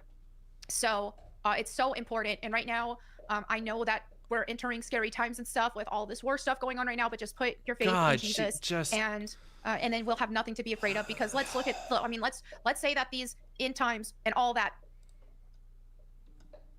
This is fucking, yeah, I don't know. I love Vienna sausages. They are great. And I do keto/carnivore, mostly carnivore, but sometimes I'll have some vegetables. So it depends. Oh, which, by the way, 2 days from now will be 5 years.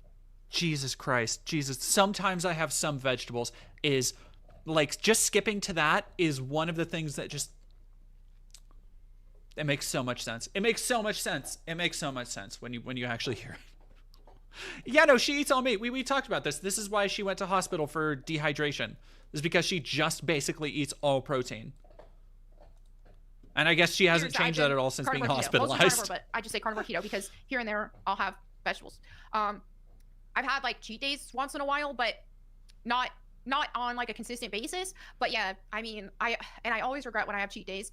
I prefer to just stay on it. But anyway, yeah, 5 years, mostly carnivore, but carnivore keto, and it's changed my life. It's just changed my health, changed how I feel.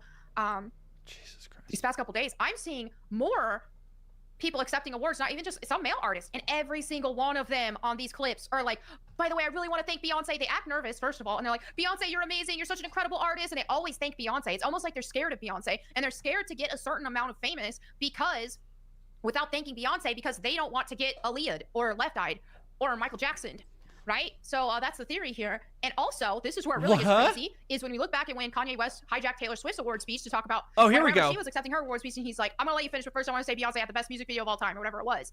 People are now saying that potentially could be Kanye West trying to save Taylor Swift. And then now look at Taylor Swift, who now is saying she's a witch, so she seems she joined the ranks. But yeah, I found a...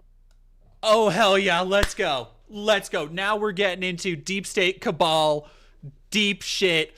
Beyonce is like a Hollywood kingpin. Let's fucking go. Beyonce killed Michael Jackson, apparently. Great, Melanie. I can't. Bunch of crazy stuff about all of that. And then you even have Wendy Williams, like the Wendy Williams show. She was not afraid to speak out against Beyonce. She constantly would talk about Beyonce and talk bad about Beyonce. And then look at what happened with Wendy Williams. If you don't know, let me see if I can find a YouTube video. She's something. Wendy Williams' health, like she's passing out. Her health is, oh my gosh. Hold on. So is this something that they could have done to her? It definitely begs the question, because she was calling out Beyonce for being jealous of people like Adele and so on and so forth. And then now all of a sudden we've seen, let me find that from the thumbnail. Do they not have that clip from that is such clickbait. Whenever the thumbnail shows her looking, her health, there she is. Look. Something is wrong. Something is wrong with Wendy Williams. Did they do this to her? Unfortunately, if Melanie didn't have makeup on, she would actually look very similar, I feel.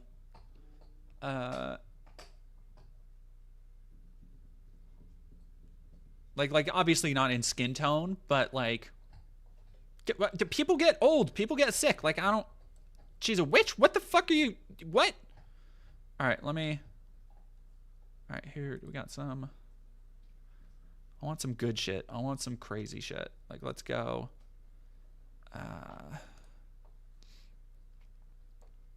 Yeah, no, famous people never get diseases. Famous people never, like, they... Oh, God.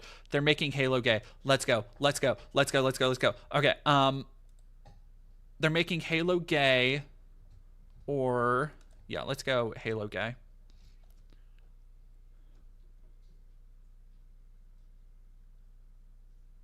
So Halo, formerly developed by Bungie Studios and then passed off to 343 Industries, where it continued to go further and further downhill and blasphemed itself, essentially desecrated what Halo was.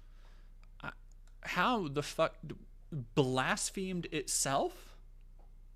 Desecrated what?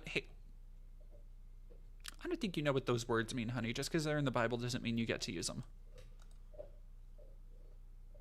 Built upon. I mean, let's look at the main character, Master Chief, also known as John 1:17. This game actually had Christian roots to it because his name John 1:17 was in reference to the Bible verse, John chapter 1 verses 17, which reads, "For the law was given by Moses, but grace and truth came by Jesus Christ." Right? So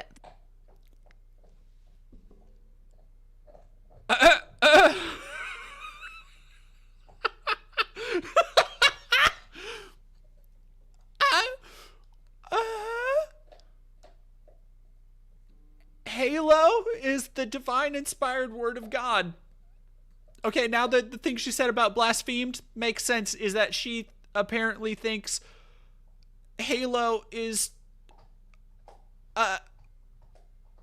hey, look, I'm not gonna say she's wrong, because to me, Halo 3 is gospel.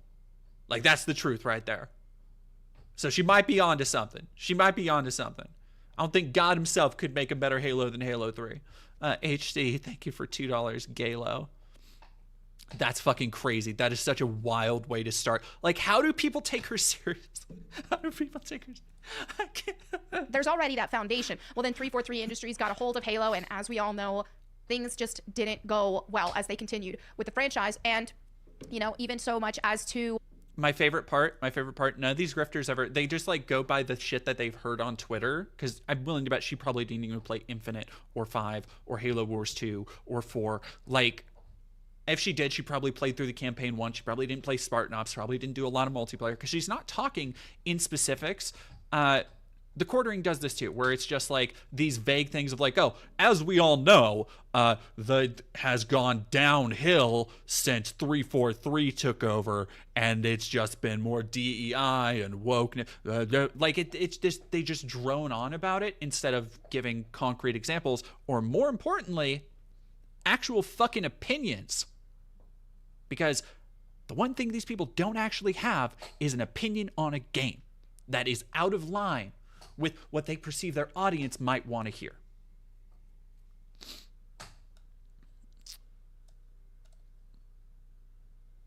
Putting pride stuff in the games, putting pride skin and what the Bible calls abomination, and what is abomination to God that they are celebrating a game. This is just utterly blasphemy to the nth degree for me, because this is the thing. Whenever a new game comes out and it's super queer and dumb, like Concord or Dustborn, hey, they're dumb, they're lame, and they failed because, of course, but it's like, whatever, they're new stuff, they did their own thing, and then they learned.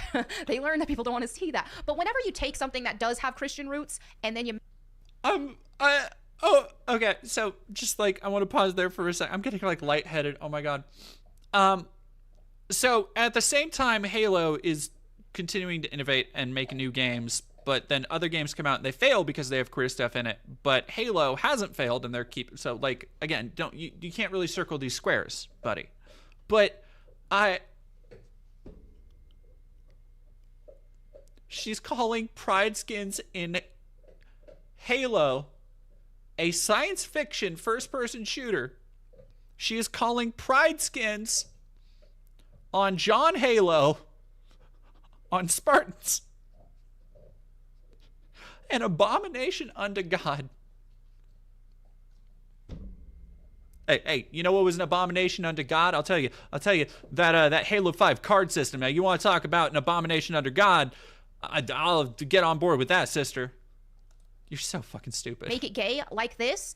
This is completely disrespectful in so many different ways. Respectful to the IP itself, and respectful to those who How? created Halo. How? What? Disrespectful, or What? disrespectful, I mean, disrespectful to those who created Halo. Disrespectful to the fans. How? Disrespectful. What? How? What? How? What? It's Melanie. What the fuck are you talking about? I am losing my goddamn mind. She's just saying shit. She's just saying shit. Yeah, like Emil TV. Like, do you think nobody gay enjoyed Halo? Do you think there was never a queer person who was making Halo?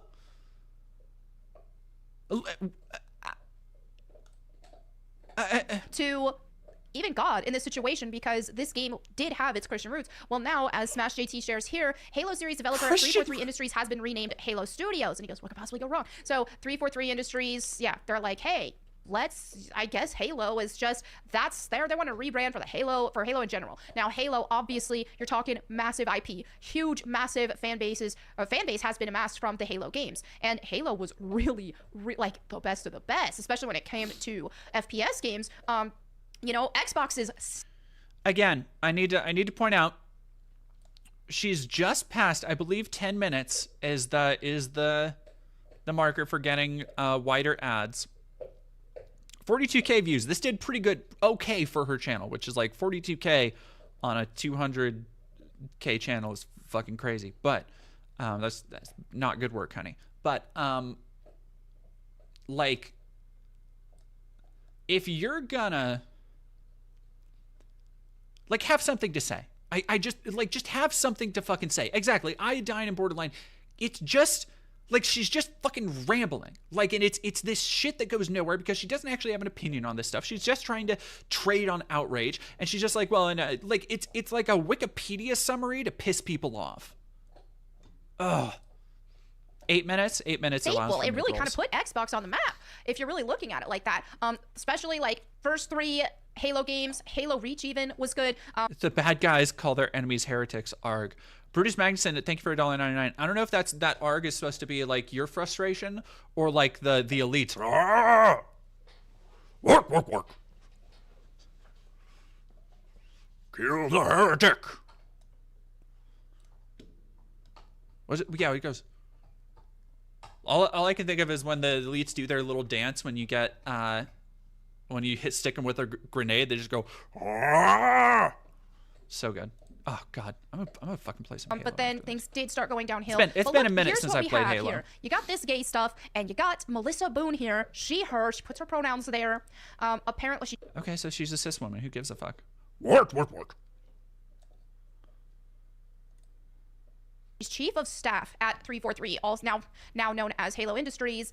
Chief of staff. She, her. Opinions on my own. Rainbow. I mean, this is the face of who is chief of staff for Halo, the Halo IP, right? Who cares? Does this look like somebody who reflects the Halo community? Melanie, can I call you Melanie? I feel like in this particular discussion, right after we watched a video where you made a black monkey joke about Wukong, I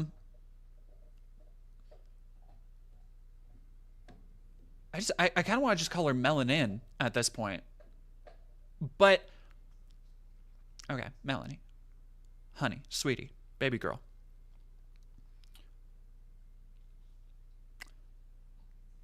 Why? What is the physical attribute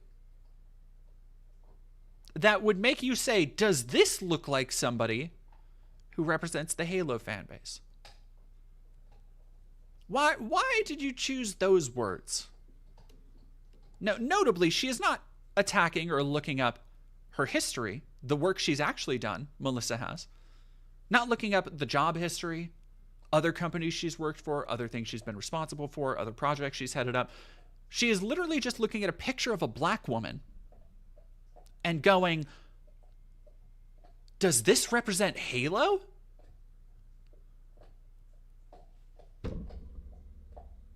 Why would you say that? Very curious. Very curious. Also, black people like Halo, dude. Johnson is like one of the first main characters on screen in Combat Evolved. Like Pillar of Autumn, you got Cortana, Keyes, Johnson, and then Master Chief. I'm pretty sure Master Chief comes in last. There's a black man on screen in Halo. I'll have to look this up now. I don't want to look like an idiot and be wrong, but I'm trying to remember the opening scene of Combat Evolved. Da, da, da, da, da, da.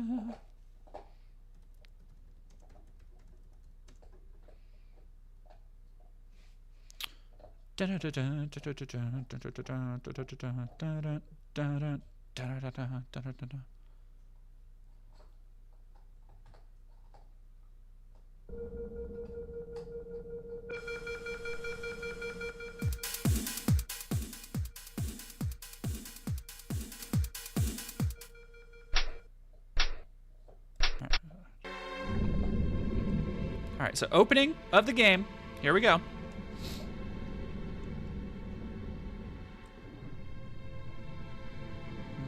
Yep, you've got Keyes and Cortana right here on the bridge. We were running dark, yes? And then you have everybody, the crew scrambling. And Cortana. Let's give our old friends a warm welcome. I've already begun. Yep, I was right. You see Johnson before you see Master Chief. Please report to your action station.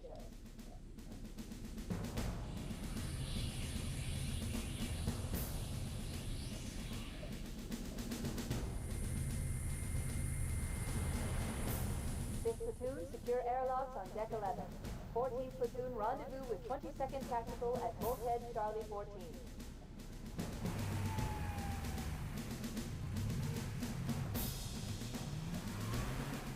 You heard the lady. Move like you got a purpose. There we go. That's a man. The man, the myth, the legend. Let's go. Let's go. Men, keep your eyes downrange, fingers on your triggers, and we all go home in one piece. Am I right, Marines? Sir, yes, sir. Damn right I am. Now move it out. Double time. Attention all. I thought you were gonna wear something nice. I love Johnson so much.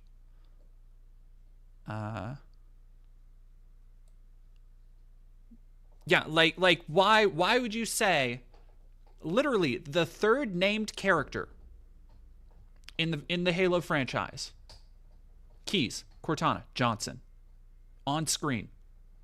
Comes on screen before the hero, Master Chief. Isn't Keith David the Arbiter? Fuck yeah, he is. Hell yeah, it's Keith David the Arbiter. Were it so easy. Oh, so good. Oh, fuck. Now I'm just thinking about Halo 3. Oh, I fucking love Halo 3. Holy shit. Okay, sorry. The Halo community at large is predominantly men, let's be real. And it's Halo, ranging from everybody who, some people... She is trying so hard to not just say what she's obviously thinking, that she just thinks Halo is for white people for some goddamn reason. Packed 1558, thank you for $10. Well, I don't care if it's God's own anti-son of a bitch machine or a giant hula hoop. We're not going to let him have it. Am I right, Marines? Simric, thank you for $5. It annoys me they call him Sir. It's I, Master Gunnery Sergeant. You're assuming Bungie knows more about Space Marines than they might.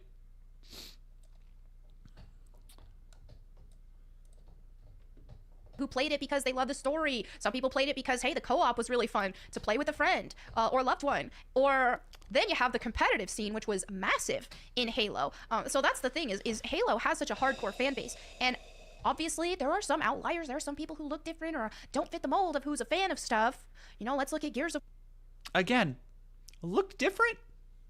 Don't fit the mold? What mold? Melanie? What mold are you talking about? Look different? I'm gonna have to get like Dr. Umar on this shit.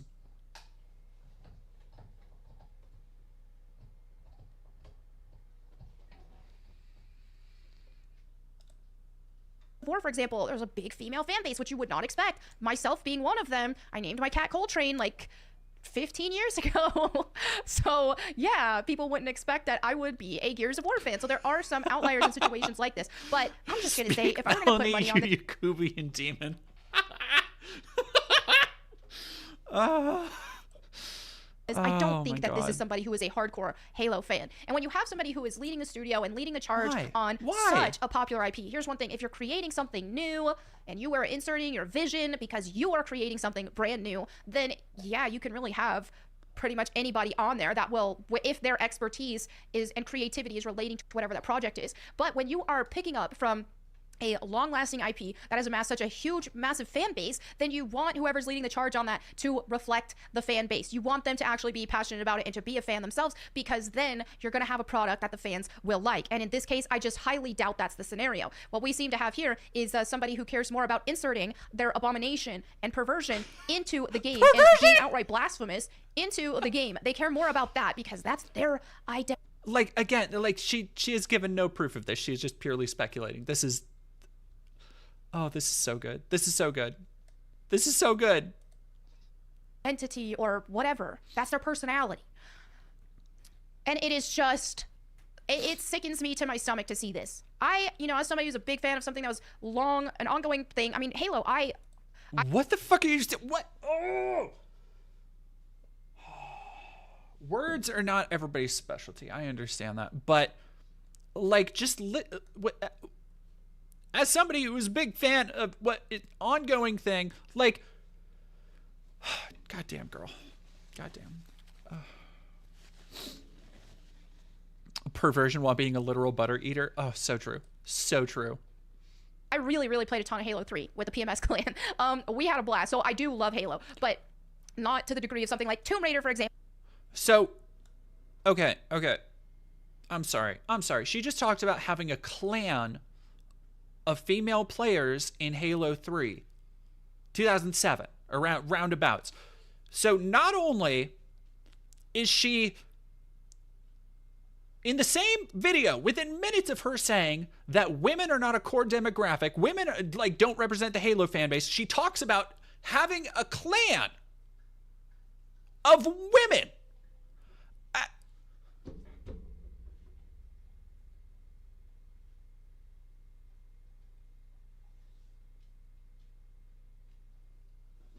What? Somebody's talking about Melanie Macs, X-Men 97. Let me go read. Oh God. Yeah, I could see her in a clan. Hey. All right, which one? X-Men 97 is not good. Cheap imitation. X-Men. I need to finish X-Men 97. I was glued to the screen for like half of it. I watched the first 2 episodes of X. It is fucking. Oh God, so goddamn good. I need to go back and finish it. X-Men 97 so that you don't have to. Or, I mean, you can if you want. It's up to you. But I'll just say, I don't think it's that great. I think that it could have been worse, but I don't think it's that great. And I want to highlight some points, too, from this article, which I will momentarily. But just to kind of give a quick rundown, I do think that the characters... Does Melanie's behavior count as self-harm? I mean, like, I think her existence counts as self-harm, but she doesn't know it. Their personalities and all of that are pretty accurate. I don't think they're as good as the actual 90s version, but I do think that they still mainly stuck with the character's overall recognizability, right? So we didn't get any overt Does she have a weird accent in this one? Is it? Yeah, no, Speedo Spank, like, her voice in this is, like, driving me up a fucking wall.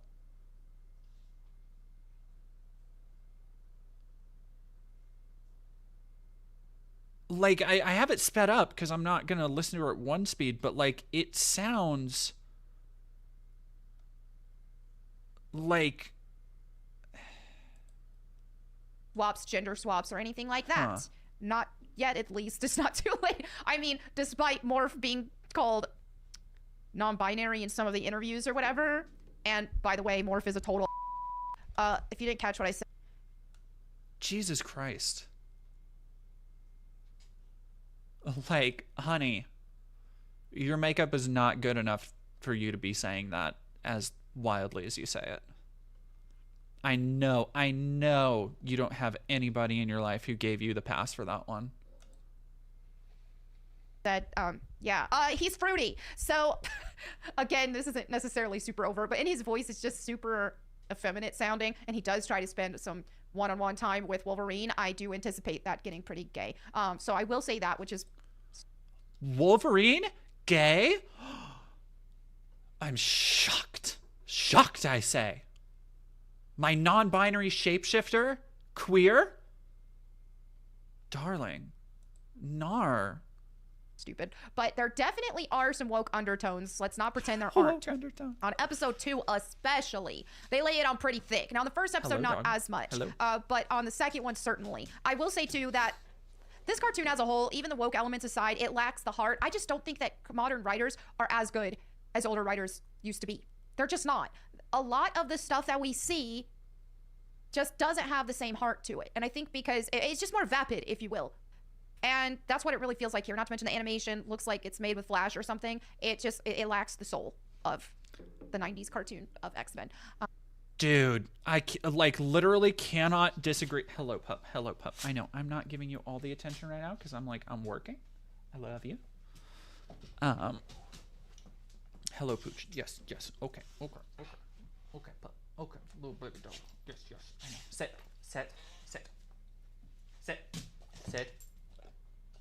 Good girl.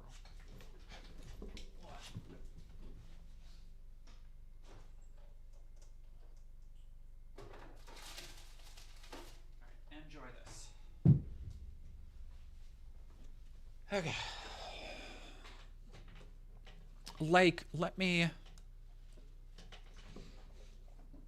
Let's look up, where's the one I really remember? You know what?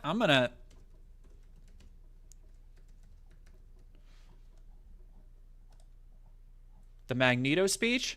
Oh.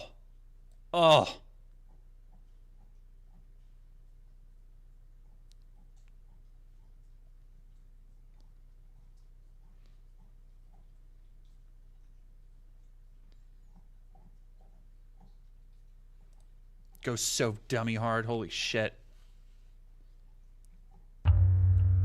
This is only in the first couple episodes, so it's not that big of a spoiler. Never again. By the way, this is the animation that she's saying looks like it was in lazy and made in Flash, so keep that in mind.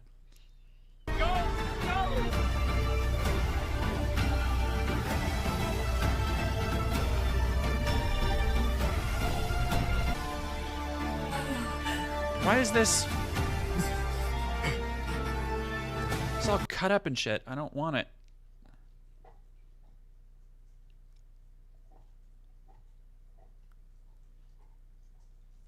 I want the full thing, man.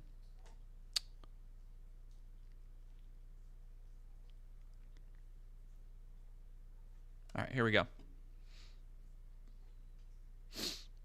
If that were the case, are we truly to believe then that in the face of what you consider to be extermination, you would walk Charles Xavier's path? Not the worst thing that's don't go Magneto's way, don't you think? They've broken through the barrier. We can't hold them back. Deploy smoke! Deploy smoke! Protesters are breaching the perimeter. They must want Magneto. And the judges, ma'am.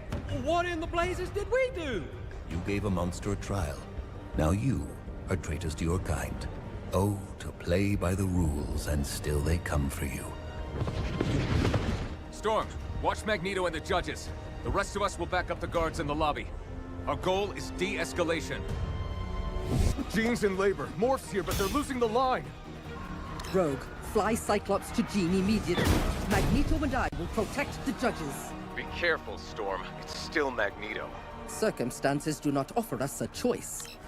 I need your men stationed at every door. I want those in the lobby to assist the other X-Men. You, uncollar Magneto, you! Well, now who does she think she... Do not think. Be silent, heed my commands, and you shall survive. Go! Get up!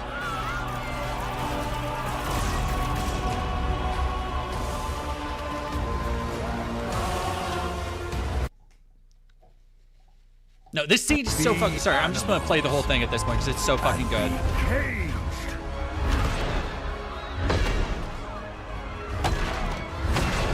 Let us see how their mob manners fare against the shock of good conduct.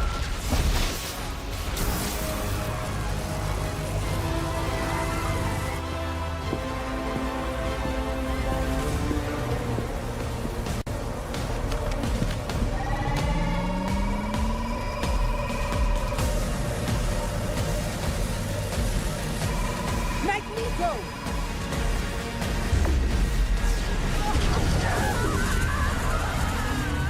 Storm!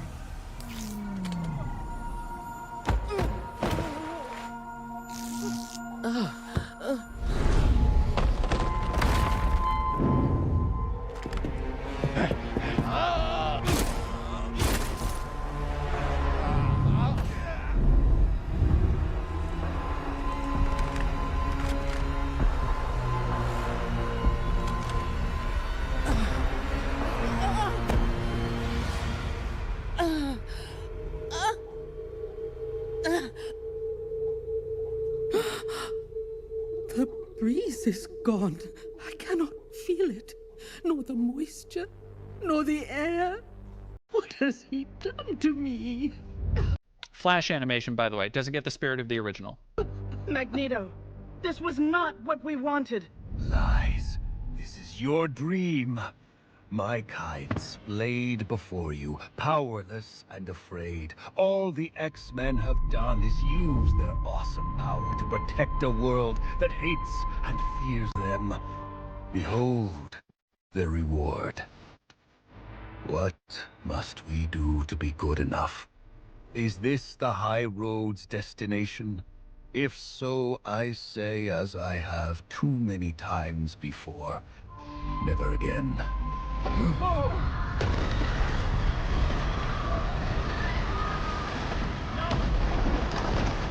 him go!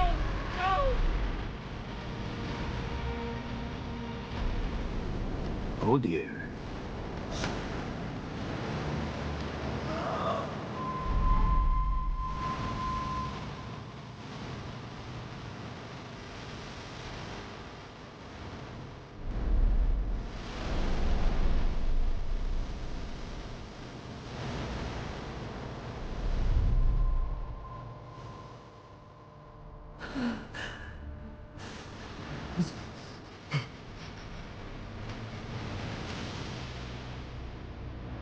Bigot. Ingrate. Sycophant. Worm. God damn it! Nope, nope. Play the right one. God damn it! Why aren't you playing the right one? Sycophant. Worm. There we go. So small I could smite you with a step. There was a time I would smite you all for what was done to Storm. But today, I have saved you from your own. For an old friend has challenged me to remember this view of Earth. How vast it is, versus how small we make it. Charles Xavier entrusted me with his dream, and it does not ask you to love or embrace my kind as your own, but merely to accept that this is a shared world with a common future, and that my kind, like yours, have the right to live in it. I am trying to be better. Please. Do not make me let you down. Oh, so fucking good. Like, you're gonna sit there. That's like episode 2, by the way. Like, that is episode 2 of the show. You're gonna sit there and tell me that doesn't have heart, that the animation sucks, that, oh, the 90s series was better? Get the fuck out of here. What? What? Dog. Man. That being said, I just want to talk a little bit about some of the undertones. Some of the things that I noticed on the second episode that I felt was a lot more woke pandering. So for certain, and which I'll read a little more on here from Bounding into Comics. So Hollywood director argues X-Men 97 chose to adapt surely the a trial of Magneto in order trustworthy to take a swing source at the MAGA crowd. I definitely did feel like there was some swings being made at the MAGA crowd. Oh, really? Do you think there were swings being made at the people who are racist and bigots? Do you think? Do you think the evil characters who hate and fear mutants for no reason and want to exterminate them and drive them out of the culture, they might have some real life analogs there? I wonder why, Melanie. I wonder why. Crowd. All that stuff. Not even just MAGA. Why do they consider everybody who's not on board with woke ideology MAGA? That's just odd to me because that's not always the case. But I think the overall message that we're getting is definitely trying to take a swing at anybody who's not on board with woke ideology. They're definitely trying to insert this oppression. Hey, we're oppressed. We need affirmation. This, that, and the other type message. What? And what you'll see with... You know, there was a fight scene, for example, and one of the humans was like, hey, humans have problems too. You don't see us whining about it. I hate that you whine about it, and I hate you. And that to me definitely felt like a jab at people who are not affirming, for example, the victim mindset with people that they're trying to put. Victim mindset. Somebody who is constantly talking about how being a Christian is so hard and how everybody else is accepting of people who disagree. She wants to talk about the victim mindset. Good God. Let's go really quick to the Bible as one last little Bible time with Melanie Mac. Good God. 24,000 subscribers. 24,000 subscribers. How to be saved by Jesus Christ. I wish Jesus Christ would save me from this. What do we got? It's just, they're just going straight on through. They're Jeremiah. Okay, it's just all the same. I don't know what any of these, like, she doesn't. It's the full thing. Song of Songs, Ecclesiastes. Why?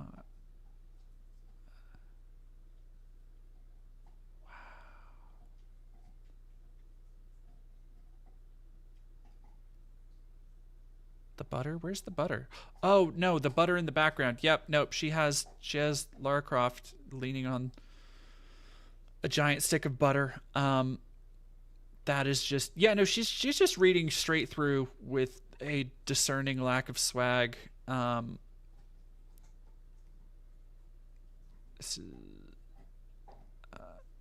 Bible time with Melanie Mac. It's just the same thumbnail. It's so Nehemiah, Esther. Cycling through all the white girl haircut. Yeah, no, if you play it really fast, scroll through really fast, it just looks like somebody messing around in a character creator, like they can't figure out what hair they want. All right, I don't even remember exactly what's a good you know what? Let me do, where is a good, Deuteronomy has some good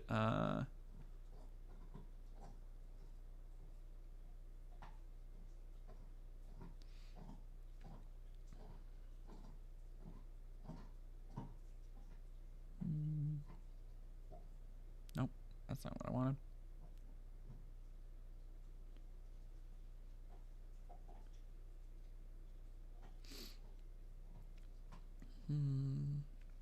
Let's go with Leviticus. Genesis, Exodus, Leviticus, Numbers. So we're almost there.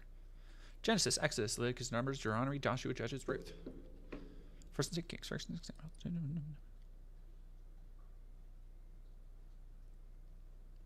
There we go. Yeah, let's go. There we go.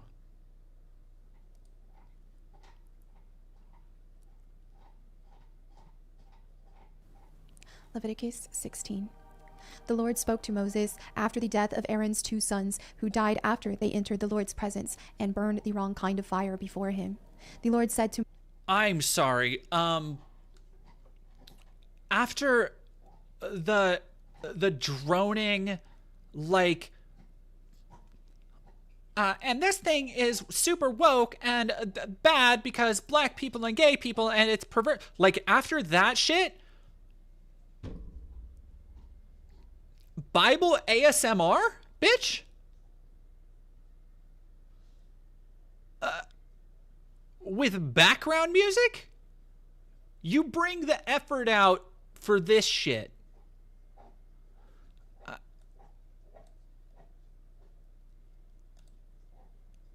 I can't. Oh, good God. All right, let's go. Does she actually just... Is it just reading the Bible? Any creature is in its blood, so whoever consumes blood will be cut off from the community.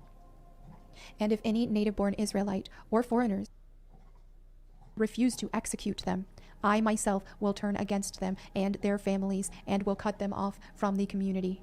This will happen to all who commit spiritual prostitution by worshiping Moloch. I will also turn against those who commit spiritual prostitution by putting their trust in mediums or in those who consult the spirits of the dead. I will cut them off from the community. So set yourselves apart to be holy, for I am the Lord. Like, look, Gayfesh, you can say she's not Christian, but like, I think she is a bad Christian, but I do not think somebody reads through, like, she's a good way into the Old Testament by now. You don't do this for like a year, uploading weekly to, like, if you're bad, you know, not really a Christian, like, you have to fucking be into this shit. Lord your God. Keep all my decrees by putting them into practice, for I am the Lord who makes you holy. Anyone who dishonors father or mother must be put to death. Such a person is guilty of a capital offense. She sounds like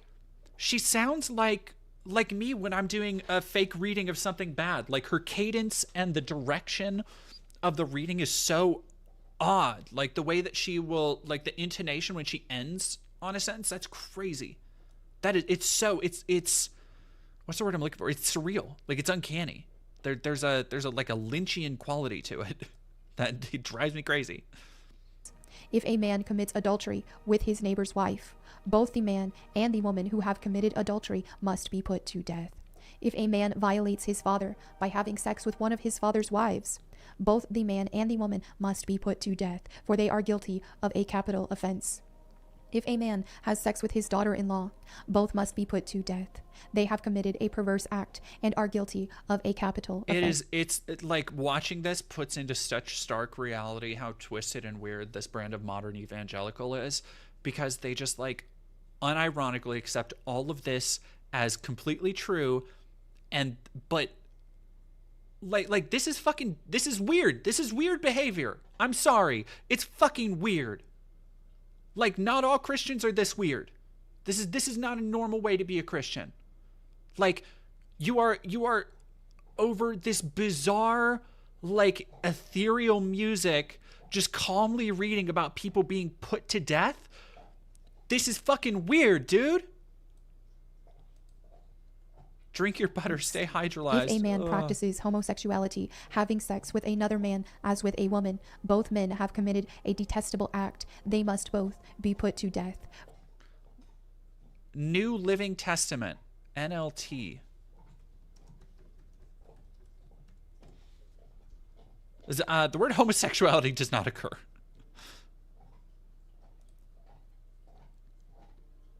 Keeping the form and structure of the... So they inserted the word homosexuality in the NLT. Published in 1996. Damn, that's new. Literal translation may have been difficult.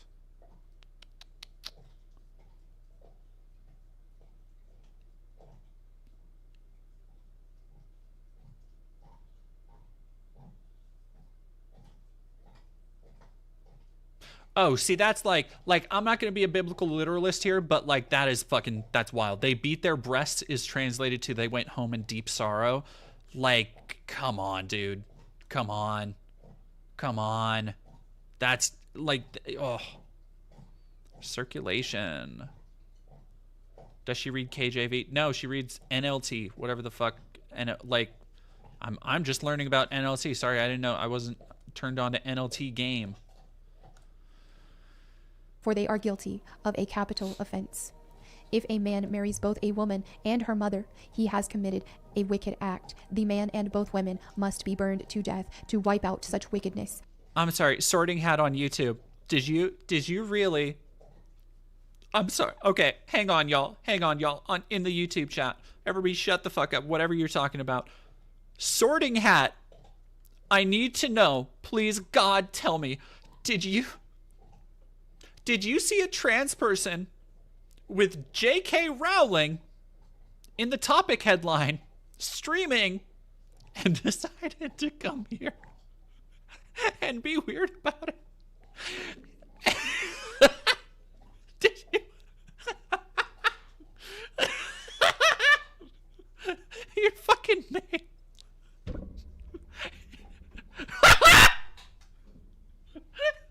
Sorting Hat in YouTube chat just called me a disgusting troon.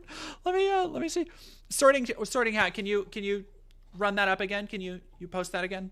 What you just said? Hang on. It'll come through in a second. I think the alert box. Don't know. Nobody ban them. I want to see this. Yeah, there we go.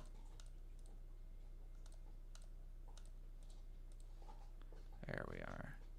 Yeah, let's get it.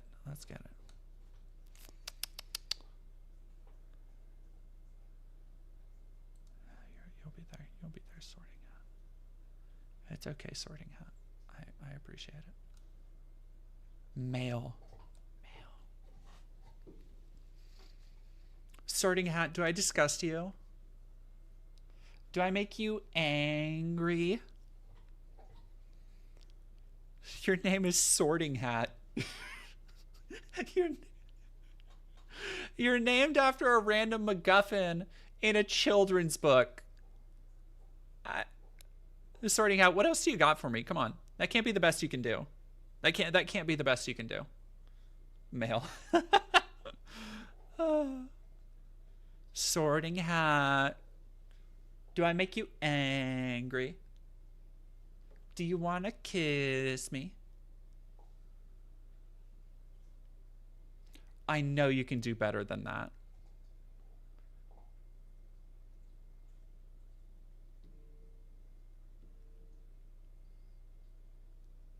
There we go. Come on, Sorting Hat. Give it to me with both barrels. Come on. There we are. All the WYNBAW. Oh, I know you're so mad when you're typing that out. You're just like, you'll never be one.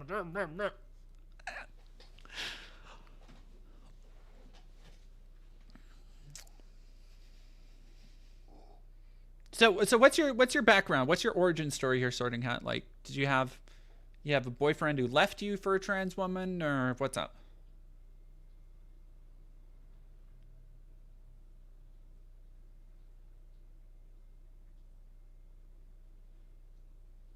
Troll in the dungeon.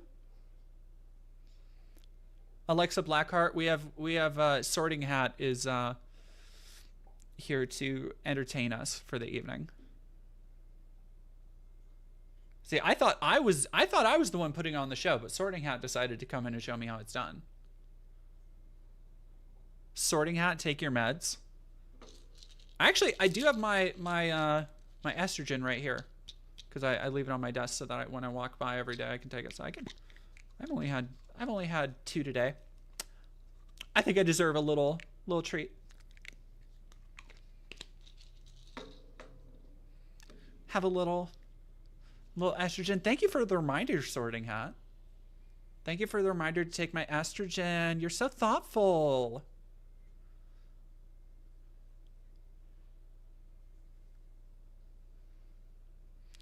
Take your psycho.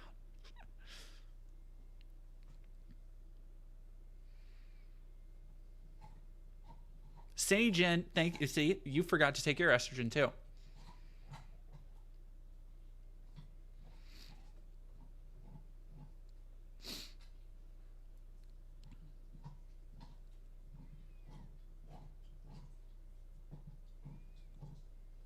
Don't forget to drink water. I only do it, I take it sublingually. Sophie Bliss, thank you for... when I see CA... Sorry, now there's something under my tongue, so I have to... When I see CA, I always want to think California. And so I read CA $5 as like California bucks, which is not the case, obviously. But thank you for $5 Canadian sorting donations. Hemorrhoid King. That's a name you chose, certainly. Thank you for $5. Taking my tea shot for Sorting Hat right now. I salute you.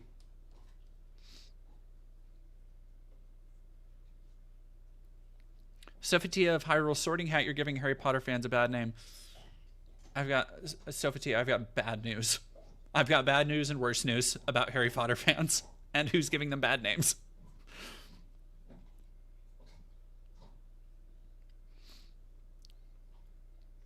California dollars. California bucks. Aw, Blitz the Wyvern started watching DD after getting help. Much better now. Thanks to the content. Much happier now. Thanks to the content. Is that all you got, Sorting Hat? Are you gone already? Oh. Do I need to do a little ASMR to bring her back? Sorting Hat, I wasn't done playing with my food.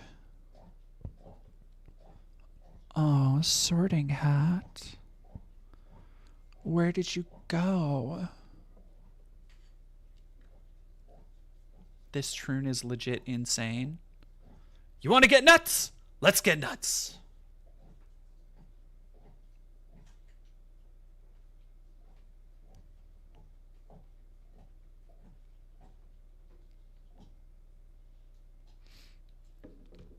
I think DD looks nice, Your Honor. I will allow it.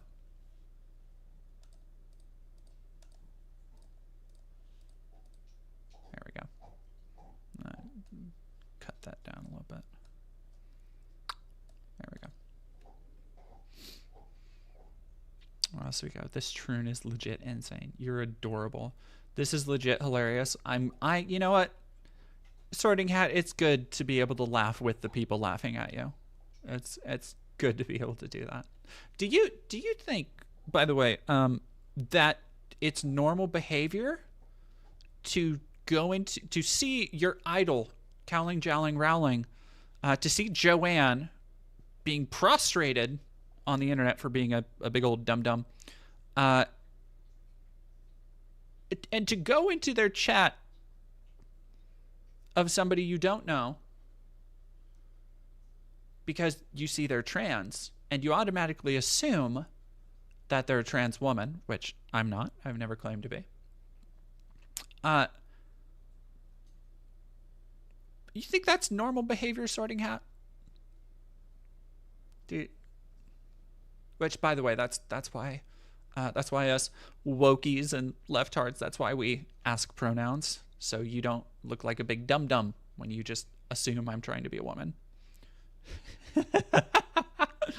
Your family laughs at you behind closed doors. They all make jokes. Okay. I am sure. My family who is helping me move. My family who has met multiple of my partners. I am sure they're all like, do you need help, Sorting Hat? Like this really feels like a cry for desperation. Not from Kiwi Farms, but I know this loser will be clipped on there for this. Will I? Why would I care? Honey, you do not pass. I'm not trying to pass, darling. Here's the thing you don't understand about apparently anything, but not everybody is going to fit into your incredibly narrow, small-minded little worldview. And I'm not trying to. I don't need to pass. like imagine how much that means to me that you would come into my chat for no other reason than harassment to start talking about my family and like all the shit that you know nothing about, because I'm assuming you're like terminally Reddit or Kiwi Farms brained, where you get all your arguments for troons and who they are from, oh, look at this random person that I don't know. Like, why would anything you say matter to me, honey? Like, all right, come on, Sorting Hat. You got a couple more chances. Make it interesting. I'm getting bored here. Unhinged. That's all you gotta say. Retrograde Amnesia, thank you for $5. Sorting Hat, more like sorting butt. Ayo. Fucking got him. Got him. Did I just see iClonus? I saw iClonus somewhere. Yeah, no, I did. Bro is desperate to get something to stick, but it ain't happening. Don't pass, don't collect $200. Normal people don't accept you, only this weird hug box. Okay. Is that it? Like, normal people don't accept you. Oh man, I was actually, thank you, Sorting Hat. This actually brings up a great point. I've been meaning, and I haven't figured out a methodology to do it, but I was thinking of another kind of undercover video, but in the shade of, because people like Sorting Hat always love to say that, like, oh, trans women or trans femmes in my case, they, everybody hates them when they go out, and especially that like lesbians don't like them, and that like I can't get, like, I am my favorite part is when they just assume I'm like gay, as in their terms, in their parlance, that I only like AMAB people and men, which is not the case. But what I'd love to do, and obviously I can't recreate something that happened like 2 weeks ago, but what I'd love to do is and a lot of it would have to be, I would have to get a better microphone, and a lot of it would have to be like blurred out, and I would have to use a lot of pixelation. But what I want to do is find a way to do a hidden camera at a club. Because, like, let me tell you, honey, I went alone. Like, I wasn't even with anybody. I was just, you know what? It was a Saturday night. I had nothing to do. I went alone to a local club. I fucking cleaned up. Straight, cis women. Well, not straight, but cis women. And so I would love to, that reminded me of Sorting Hat, I would love to actually do a video like that, but I would have to be very careful with it. Because I obviously, like, there's kind of a fine line between proving a point and like video harassment, which I don't want to. You and all your friends will be gone in 4. Unfortunately for you, Sorting Hat, I thrive on spite, honey. So I'm going to be here to haunt your dreams. Blue X, thank you for $2. You seem to be passing as envy just fine to me. Hey, I see what you did there. Aaron, Sorting Hat, boo, I'm a job application. It is literally illegal, you idiot. Actually, no, it's not, you fucking dipshit. You see, I actually know how to do my job.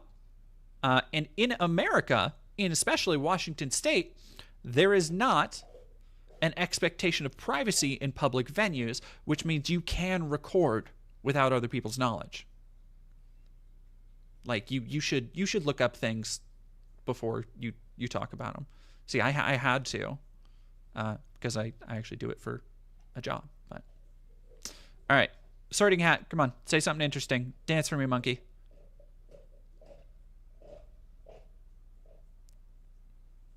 CJ Nelson, thank you for $2 through tiers. I'm not owned. Corn cobbing really hard right now. Don't tell people on the internet I'm owned.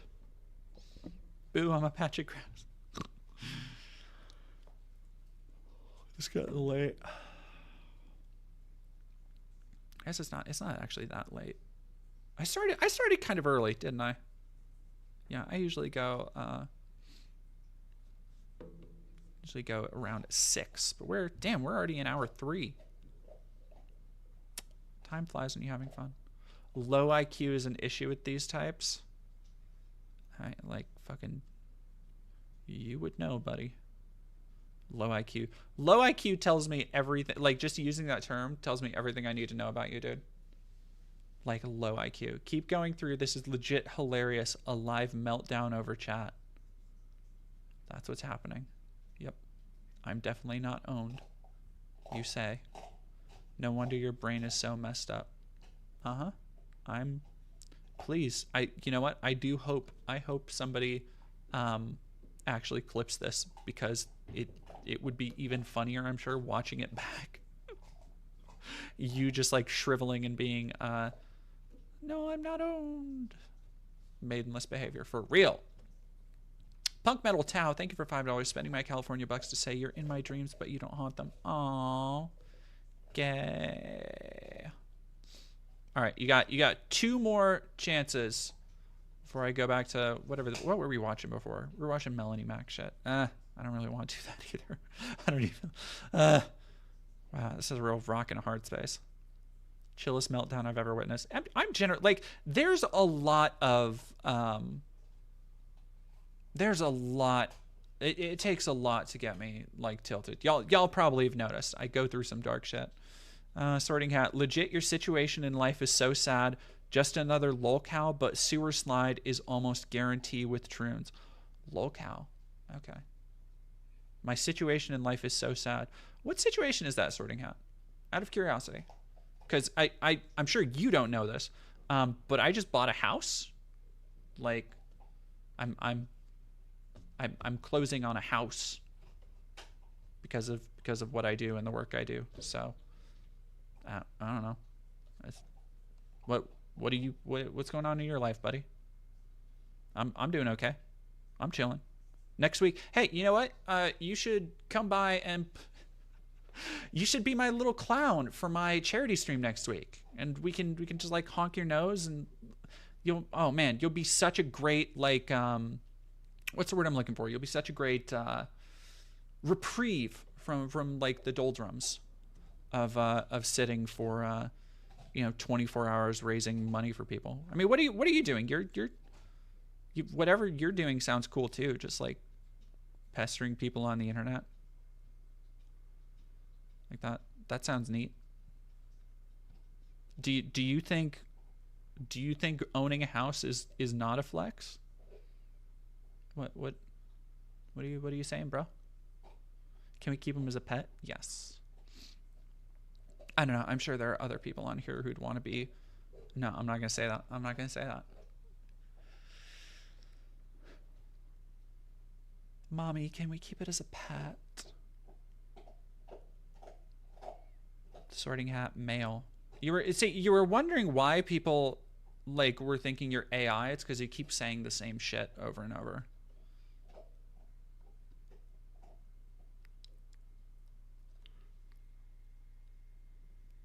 Who's that Pokemon? Ugh. Damn, I am tired. It has been a long fucking day. My account was literally made to make fun of you freaks. Thanks for spreading the word.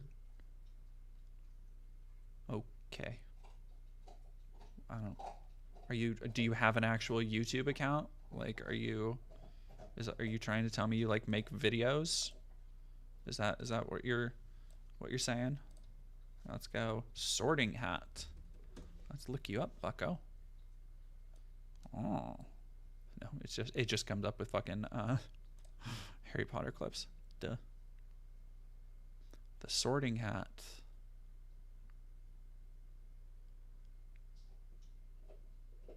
Yeah, there's just a lot of people fucking named Sorting Hat. Like you're first off, your branding sucks, dude.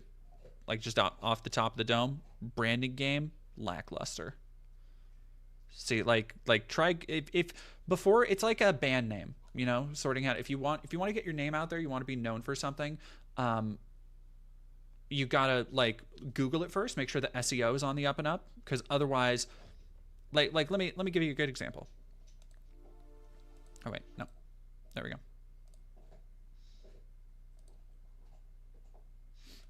So if I Google sorting hat, right?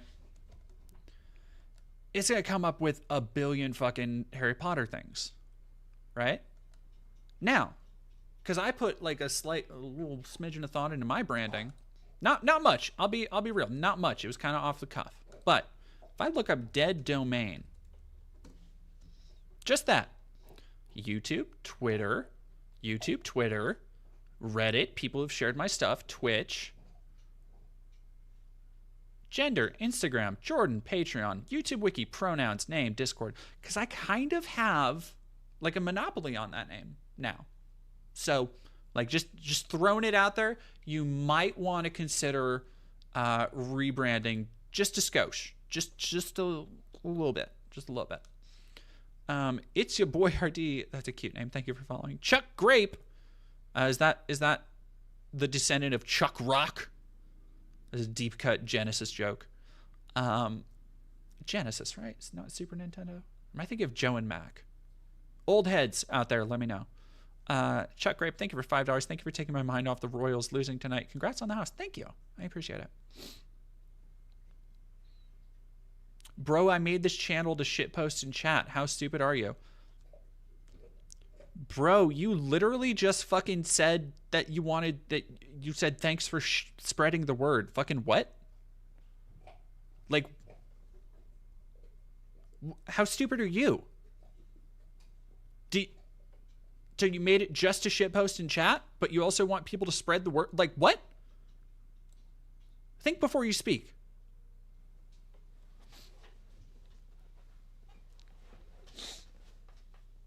Yeah, no, also, Iodine Borderline. Iodine and Borderline, you've been on a kick lately. That's a lot of effort to get dunked on. Very true. Many such cases. I'm going to see if my partner is still bartending. My other partner. Oh, okay. Sorry. Sorting hat. A partner is generally somebody that you like go. I'm sorry. That was so rude of me. I didn't even explain what I'm talking. It's like, if I'm talking about the lore of something, it's like I was trying to explain magic to somebody, and I was like, okay, well, the difference between an Eldrazi and a Phyrexian, and I had to like, okay, well, here's this whole thing with Yawgmoth. Like, you have to narrow it down and explain the basic version for people who don't know. So, sorting hat, because you probably don't know. A partner is somebody that, like, if you're a likable person, you go out in public and you might go up to a bar, you might go somewhere and be like, hey, I like you. And somebody says, hey, I like you too. And eventually you might get together, you might hang out, watch scary movies together. And then you can like go see them at work and stuff, and they might spend the night and stuff. And I've, it's very nice. I do recommend it if you can find one. It might be a little bit rough for you, but uphill battles are sometimes worth fighting. So I hope you can manage that. But I might go see my partner later if she's still bartending. Regarded.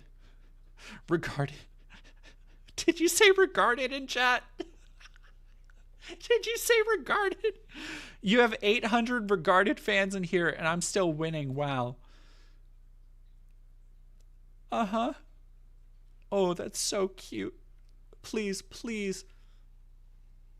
Please show this to Kiwi Farms. I want you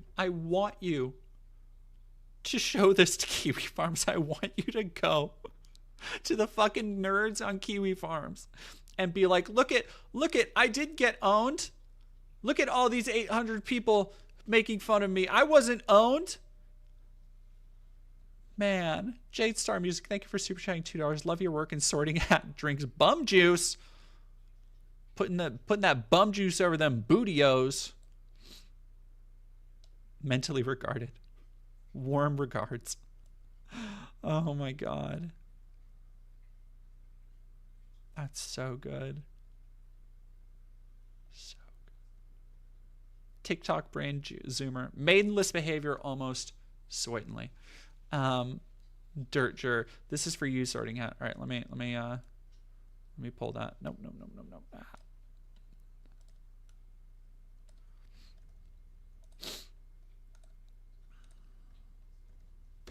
Thank you for the 100 biddies, Dirger.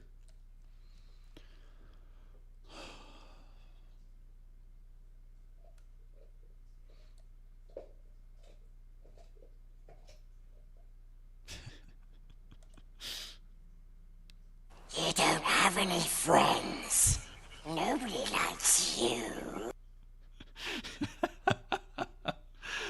Oh man, yeah, let's go. Oh, see, YouTube wants me to watch that so bad. Watching Steven Anderson live after being arrested, I don't want to right now. I'm good for now. Have I attended an NIFB church? Yes, I made a whole video about it. I have attended an NIFB church for a month, pretending to be straight.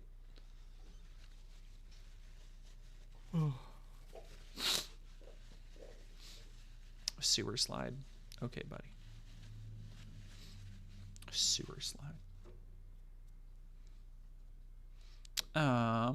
What else do we got?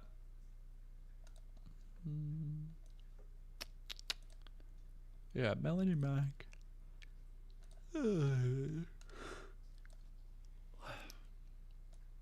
God damn. I'm sorry. I'm probably making everybody else yawn now too, because that's the way it works.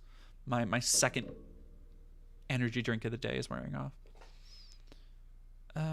Let's go. We could do... Oh, somebody wanted me to react to Kay Vaughn. Although, do I want to...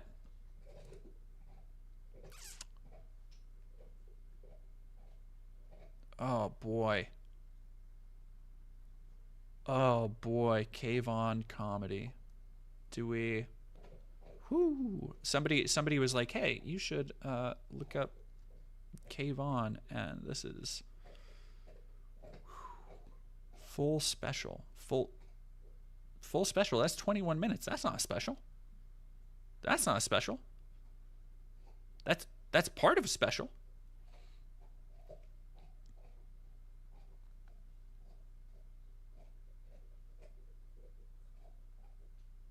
Ginger Dead Man 2, Passion of the Crust. Can I watch that on YouTube? Kay Vaughn movies. Is Kay Vaughn in these movies? What? How to win a fight as a straight male. Oh, God. What's the deal with airline food?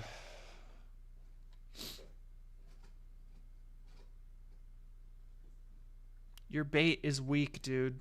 Your bait is fucking weak. The Kermit Thorson Ginger Dead too. We should, you know what? We should actually hold a. Kayvon is a. I don't know. Is it Theo Kayvon? That's apparently his name. Air travel ain't what it used to be. God, dude, bro, that's really. You're fucking making airline jokes. It's just the... Ooh. All right, let's go. LGBTQIAA plus lady, let's go. Hell yeah, bro. Hell yeah, dude. Beyond storm chasing. Oh, y'all have been I was giving me performing money. at a college. Let me go thank you really quick.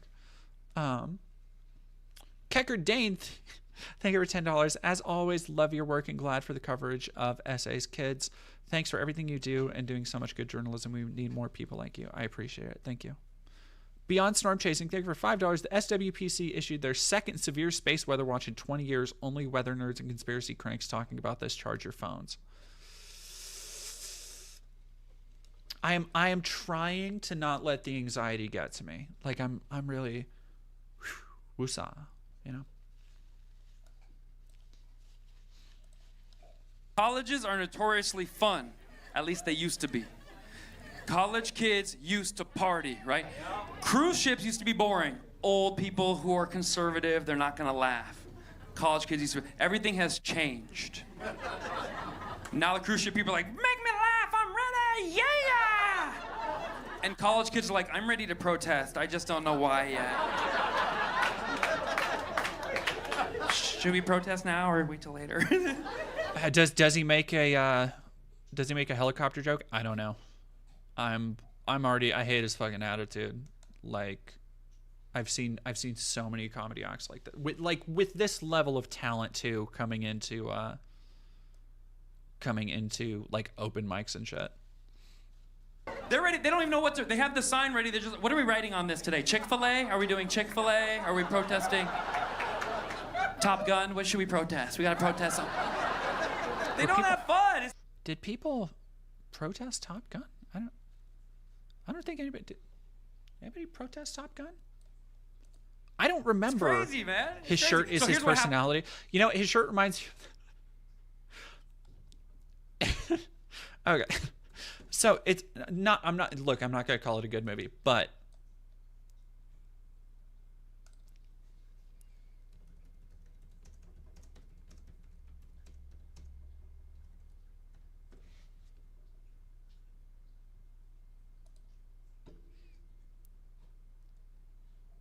this fucking scene like kind of lives rent free in my head. Houston, we have a problem. What is Freshman! Yeah. That's your car in our bushes? No, there's a friend of mine. He just went to get you a tighter shirt. There isn't a tighter shirt. We checked. Now how about I park my foot in your ass? What size shoe do you wear? Yeah, oh, you want hold me on, to get... whoa. Oh, you want me to try I'm it? gonna back it up right now.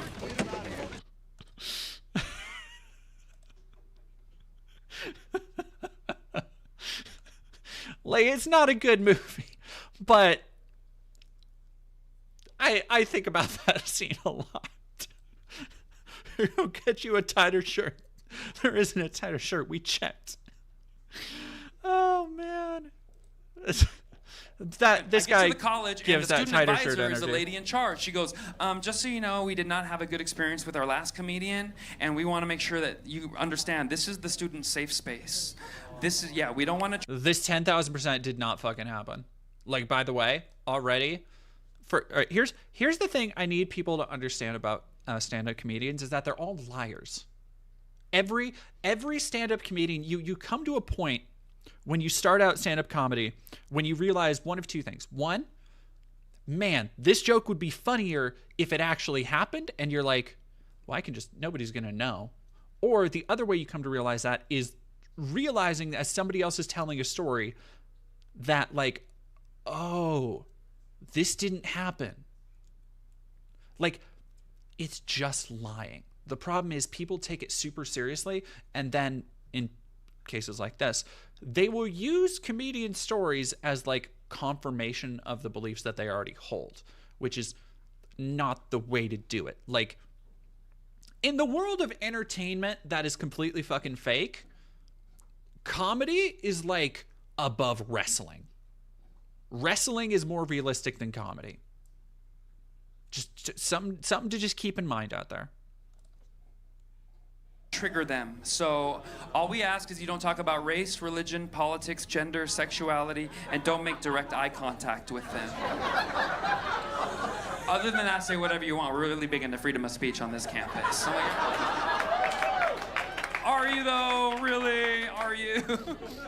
I'm like, race, religion, politics, sexuality. I'm like, what am I gonna talk about? It was out of control. So I said, what if I just say hi to them for an hour and get paid? She's like, that'd be great. She didn't even want comedy. She just wanted me to be just up there. So I just did. I came out strong. Where's all the freshmen at? They're like, yeah! Where's all the sophomores? Juniors? I looked at my watch, 59 more minutes to go. I did not time that right. Then I started saying, where's all the white people at? Where's the black people at? Latinos, Persians, Asians. Then I started running out of groups. I'm like, Laos in the house. Who else? Is it Laotians or Laotians? That is such a weird... Oh, I forgot. He's half Persian. That's like a thing that he like markets himself as half Persian, which is just a... I get... Sure. Like, yeah, if you got it, flaunt it, I guess.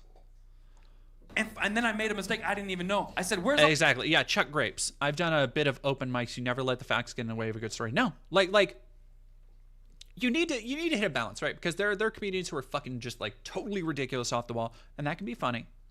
But you want to hit that memorable sweet spot where a story is still crazy. It's crazy enough to be interesting, but not too crazy that it's unbelievable. That you know, it removes the audience, because that's part of the, like, you are creating an experience for the audience. You're taking them through a journey, painting a word picture, and you want them to be locked in. And especially, and it's a little bit easier at actual shows as opposed to open mics, because open mics really hard for comedians to actually get in their groove, because you got 4 minutes, you're basically trying material. But at a show, if you got 15 or 20 minutes, you can plan it out, you can take your audience on a journey, and even better, at shows, people are usually drinking. Like, not people are drinking at open mics, and depends on if you know, sometimes there's 2 or 3 open mics in a city on a night, but they're not usually like they still gotta drive home and stuff. At a show, people are there to fucking have fun. It's why clubs want you to buy drinks, why they usually put drink deals in with tickets. And you also have, usually, not all the time, sometimes you'll have the opener and then like the main act, the headliner. But a lot of times what shows will do is, and especially like big headliners, because big headliners usually travel with a working partner, somebody they know, they can bounce material off of, they can get like feedback for their stuff, and then also they know who's going to warm them up, but not, and this is important, not upstage them. The host, you also don't want to do the same thing. I forgot where I was going with that. Host, upstaging, right, getting into a funk. Is that so? Like, by the time you get to, usually, like when I did hosting gigs for like traveling comedians and shows, you'd have 15 to 20 minutes generally. Sometimes it's less, sometimes it's more like 10. And you want to warm up the crowd. That is what you are doing. You want to make it, you don't want to break the ice on anything too heavy. You don't want to be like even if the comedy, the headliner is a little bit blue, you don't want to overshadow in any way. So you kind of got to keep it in a PG-13-ish realm. There's some wiggle room there. But the most important thing is that by the time it gets to that third act, anybody who's going to have a drink has had a drink. Anybody who's like a little bit more than tipsy is going to be more than tipsy. And everybody is already there to have a good time. Especially, it's so fucking hard to not laugh. Like, if everybody around you is laughing and the comedy is good, you get sucked up into it. I forgot where I was, what I fucking said with all that. Why I said that. Somebody else talked about open mics. Performative outrage is the conservative version of comedy. They're literally unable to do comedy. Bless you, DD. You are so much more patient than I. I feel like I'm inoculated at this point. But thank you, Scooty McFly, for $5. Awesome Kid TH, thank you for 11 months. Heyo, how's things been? Just got here. Things are going. We went over a lot of Melanie Mac earlier. Which was, I feel like I'm so tired because of it. But this is also not good. But you know, I can't complain too much. I'm buying a home. If you haven't heard, I'm buying a home. But next week there is, yeah, I wanted to bring that up for anybody who's trickling in now, because I know in some time zones I think people are starting to get off work and trickle in a little bit more. So next week, next Wednesday, I will be doing a 24-hour charity live stream with other content creators like Kaylin Conrad and Jesse Gender, and I'm hoping to get down a couple other names. We are going to be raising money for hurricane relief efforts across the Gulf. So come hang out, come spread the word, and we'll do what we can to help out. And thank you very much, Kecker Dane. All the LGBTQ students, make some noise! Yeah, you're here. Yep. But I'll tell you what, at that show, the woman got offended. One of the students, she came up. Wait, I just called her a she. Hold on. I'm not a biologist. Just get it, because pronouns.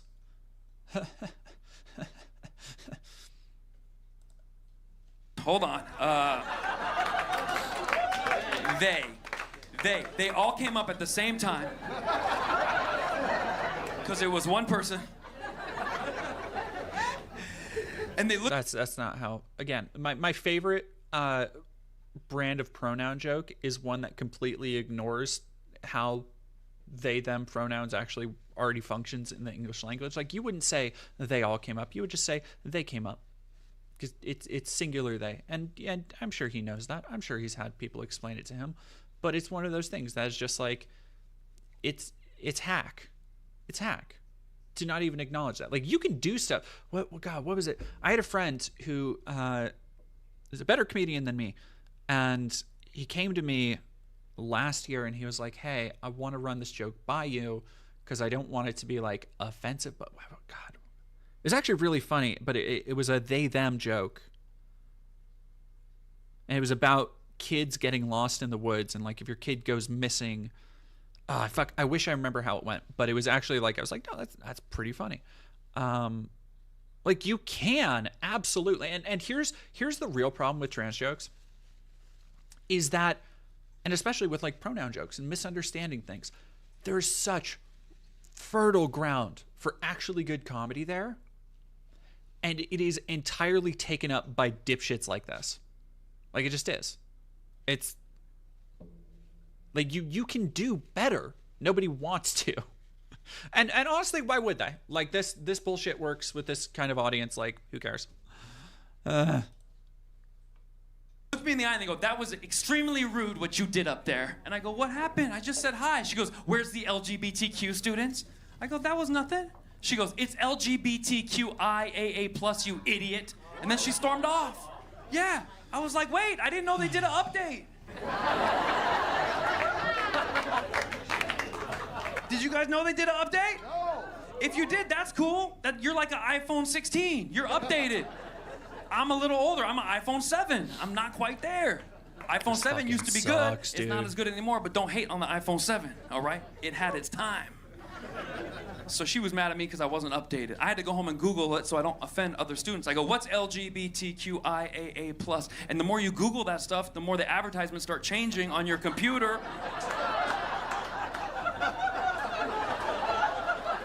My suggested items are completely different than they were last year. We think you'd like this. I'm like, oh my God, add to cart. We'll see. Yeah. Christmas is gonna look a lot different for the family this year. Let me tell you that. I can tell you that right now. Yep.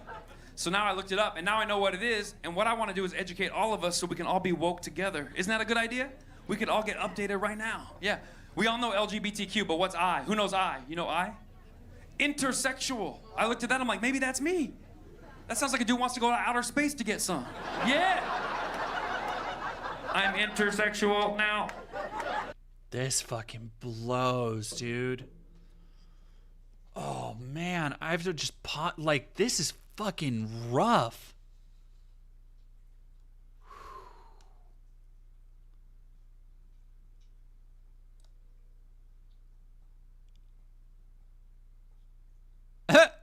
Snuggles, this whole bit is an excuse as to why his ads are full of trans stuff. Yeah, this is fucking rough business. Rough business. Oh, comedians destroying woke hecklers. I'm sorry. Fellow wokies. Do we dare? Do we dare venture where no other wokies have gone before?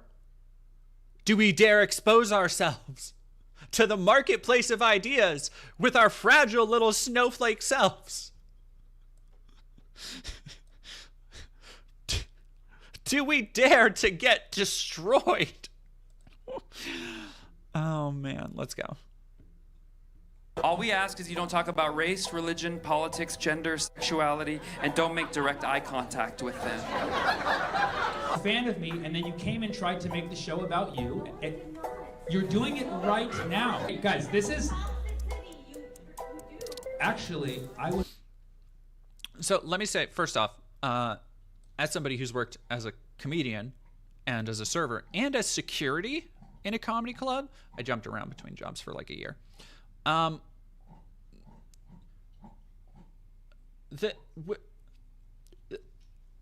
lot of people up front, and again, this goes back to what I was saying, a lot of people are out having a good night, and a lot of people look forward to these shows for a really long time. You know, they might be a lot of them are couples, are parents. They don't get a lot of time off from their kids. They want to live it up. You see it a lot at comedy shows. And that means, first off, people generally who don't know like their alcohol limit anymore. and are very quick to go over it. This lady, already watching like a couple seconds, seems inebriated. Having worked as a bouncer in security at the club, I can tell you, I've seen a lot of people drunk. I've kind of learned to tell the signs. Now, is calling somebody out for being inarticulate when they're drunk is really low-hanging fruit. Like, it really is. If the person's being a total asshole, yeah, maybe throw it back at the hecklers. But by and large, if somebody's completely slurring their words and not able to get out a cogent sentence, like, kind of just ask like security to take care of it, or security should be taking care of it. But yeah, let's see how this drunk lady gets destroyed. Beg to differ. As you can see, comedians now have to deal with the crazy world of wokeness, so that's why we are taking a look at comedians destroying woke hecklers. But before we jump right into the video, be sure... As you can see from... Oh, dog. Oh, that's sad. Bro. Why do you only have... Did this get fucking shared by somebody? Because, like, you got 4.48k subscribers. 4K subscribers. Oh, that's 400,000. Okay. No, it's not. It's 4. That's 4K subs, right? I'm not crazy about that. I love how, again, they have to use AI to prove their wow, this is more about this channel. Michael Parker's hit me with that good shit. Nothing. Okay, nothing doing. Join June 25th, 2024. Let's fucking go, dude. All we ask is you don't talk about race, religion, politics, gender. Yeah, whatever. They all have life. You're right. 100% right about that. They don't all need to.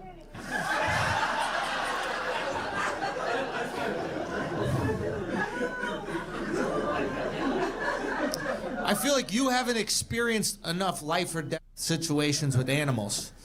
You know what I mean? Do you think an animal cares about your life? You think a polar bear is going, you know what? She's probably got backgammon on Tuesday. Maybe I won't eat her. See, like, there's nothing really woke about this. This is just comedians dealing with a heckler. This is just a talented comedian coming up with a joke on the spot. Like, there's nothing really, unless, like, they're trying, well, they are doing the thing of, like, oh, every leftist, every liberal is a soy boy vegetarian. Oh. I'm just gonna sit here with this Coca-Cola and sip it with my nephews.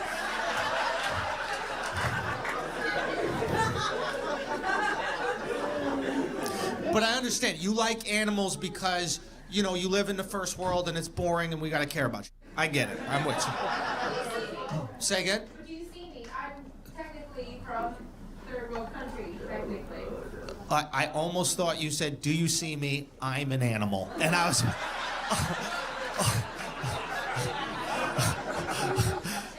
I was about to be like, whoa. Because you are Asian, right? So that would make you panda a little bit, right? No. You're third world, but you're from America, right? You're born and raised here. No. Where were you born? Philippines. Philippines. When did you come here? When I was like 8 years old. Oh, so you had some real... Yeah. And you had some real shit. This is so... Like, this is not... There's nothing about this that's like, whoa, in the what the fuck are you... Are there any animals that they eat that we don't eat here?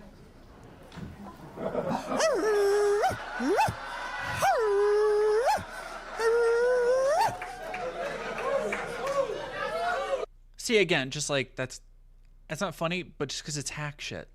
Like, it's literally jokes about Asian people eating dogs, the most hack you can get. Like, the most hack. I was told from my English friend that we're not Who else do we got? You're not going to win this. But it's... It's not about win or lose. It's not about win or lose. Just watch and you'll see how heated this quickly gets. Hey, fucking hate Manchester, this. Connecticut. Right? That's inherently funny, just saying the city name. At least I didn't say, no, I know where I am. We're in a mall right now, I better behave. I call the mall police on me, you don't know. We got layers of security in this place. Like, you can't throw something away if there's like a little bit of crumbs in it, you know what I mean? So, I keep looking at you. I looked at you once for the brown parents part. I only did one brown parents reference. I looked at you twice before and after I said brown parents. So I said... So again, this is just like...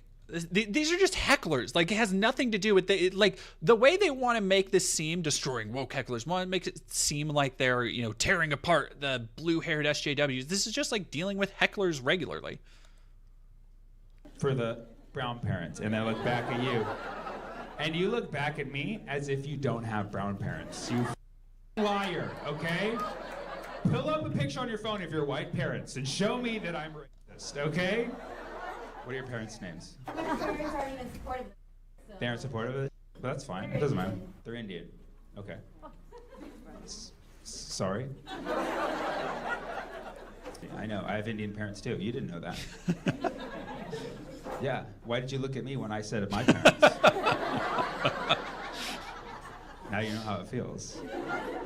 But I learned a valuable lesson, okay? Don't look at people during jokes. That's the lesson that I have now learned. I'm not going to be looking at anybody in the eye because they're going to think that I'm talking about them. As you can see, this heckler is quick to judge the comedian and assume that he is somehow judging her. Yeah, that's just a weird fucking heckler. That has nothing to do with being woke. What the fuck are you talking about? Jesus Christ. All right, gets even worse. All right, Connecticut.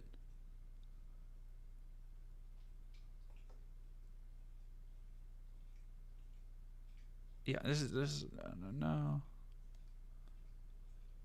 How many times is she going to interrupt? See, okay, this is a failure on the club's part, because if somebody gets vocal, like a lot of people get vocal, a lot of people get drunk, but if somebody is vocally interrupting the show to the point that it actually interrupts the comedian's set, that's detrimental to the overall experience, because comedians have a fucking flow, right? You get up there, you are doing your act, you don't want any interruptions. That is a point at which security needs to go over and be like, tap him on the shoulder, say, hey, and you say it super firmly with the thing I used to say to people, no more interruptions. And people are like, oh, what do you mean? If you interrupt again, and here's how I would say, if I tapped you on the shoulder, here's what I would say. If you interrupt again, you'll be asked to leave. And you say it in that cadence, in that tone, so that they and everybody around them hears. And that's it. And if they interrupt again, you go over and you say, we're going to have to ask you to leave. The fact that she interrupts like 4 fucking times is crazy. All right, whatever. Let's go to this next dude.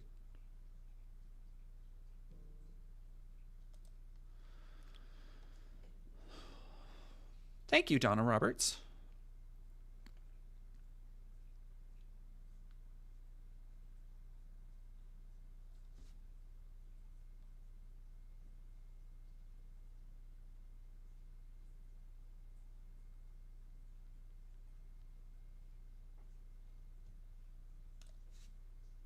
All about cancel culture. Hey, the lesbians.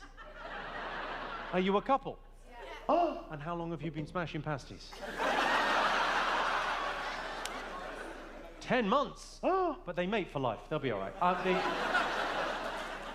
And what are your names? Sorry, I didn't get your names. Jenny.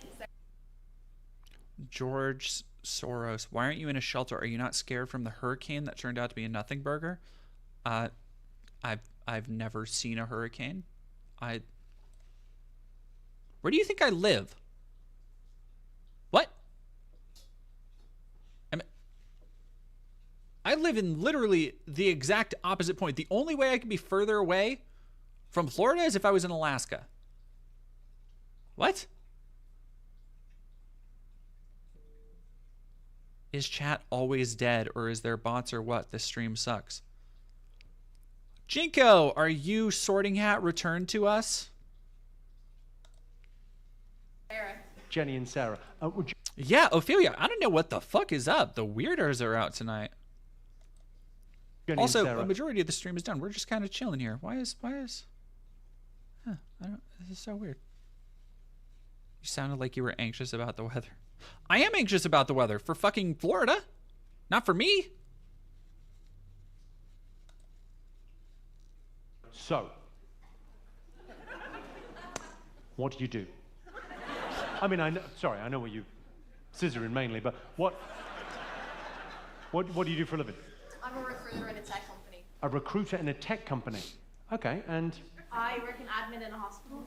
admin in a hospital. Yeah. Oh, geez, I don't know. Normally, the jobs can tell me who's wearing the strap-on, but I've no idea. See, okay, so here's probably the thing. Thus far, this is not terrible. Like he's not terrible, because I'm willing to bet this is the kind of show that people expect this kind of humor.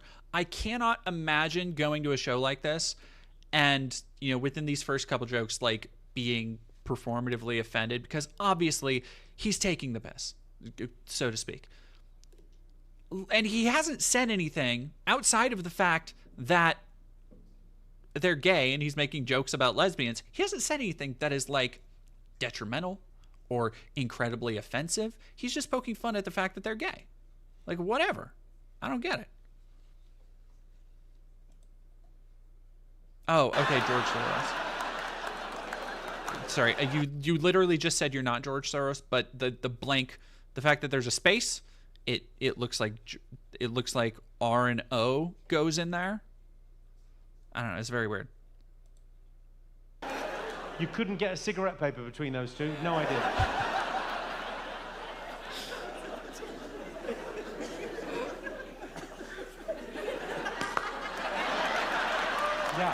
Yeah, you know what? It's like Daniel Tosh or Anthony Jeselnik. You know what you're getting either way. Anthony Jeselnik, surprisingly, well, like Anthony Jeselnik is obviously funny, but like really, really funny, solid dude. He came through the comedy club and I got to meet him and go have drinks with him at the bar afterwards. Yeah, like Jeselnik, super cool guy. The One of the few comedian comedians I is can clearly talk not about. afraid to make jokes, and it makes his shows very funny. But even wow, dude, I can't fucking. I need to rewind that really quick. I wonder why you only have 4.8 4K subscribers with just cutting, biting analysis like this. Listen to this again. Yeah. The comedian is clearly not afraid to make jokes, and it makes his shows very funny. But even though the heck... Clearly not afraid to make jokes, and it makes his shows... Just... Oh, man, really great analysis. Come on. was polite. I could... No, Gayfesh, Jeselnik plays that up a lot. Like, his whole thing is, like, actually black deadpan comedy. Like, he is playing the character of an asshole. Like, that's his whole thing. Oh, fuck, I forgot to mention the Elon Musk thing. Elon Musk went over... has donated, like, millions to anti-trans causes. But that was basically it. He's just that and the fucking thing with him and Trump and that embarrassing fucking photo shoot. The commentary has big YouTube chat AI summary. Yeah, honestly, it super does.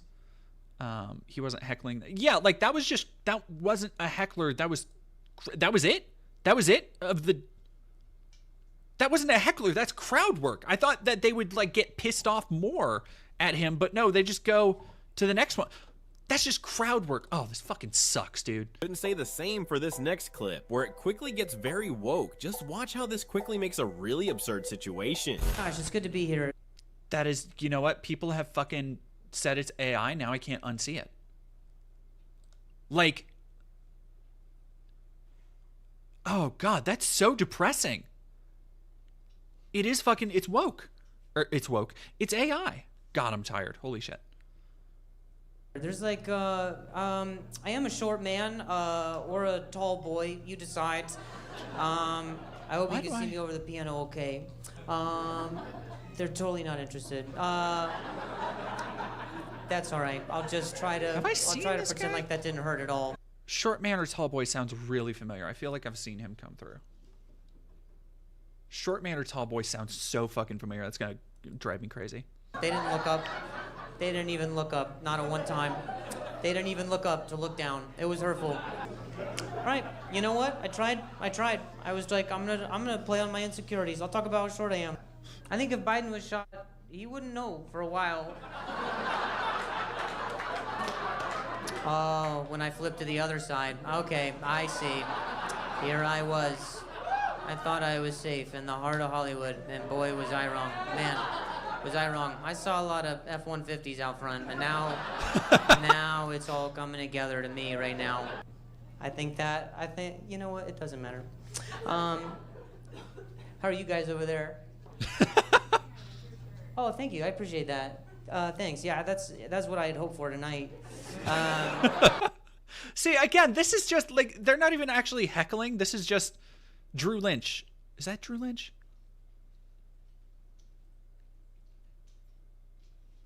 He's Drew Lynch.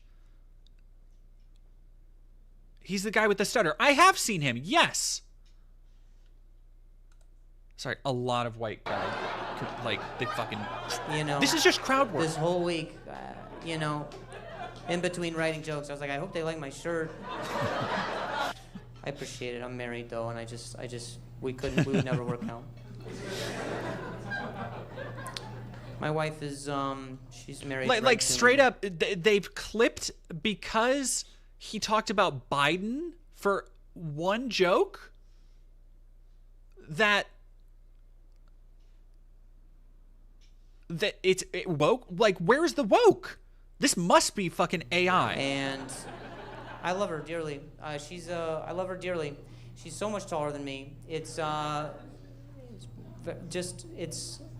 I lost respect for her when she married me. Thank you, George. I was like, you don't have to do this. This isn't you. You know what I mean? I was like, this isn't a write-off. You don't have to do that.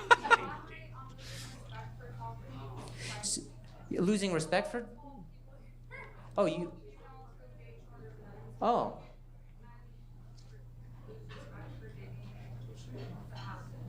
Does it happen? Does what happen? Yeah.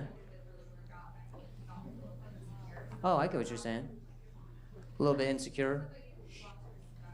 I said I lost respect for her because she was dating me. Yeah. So these are jokes.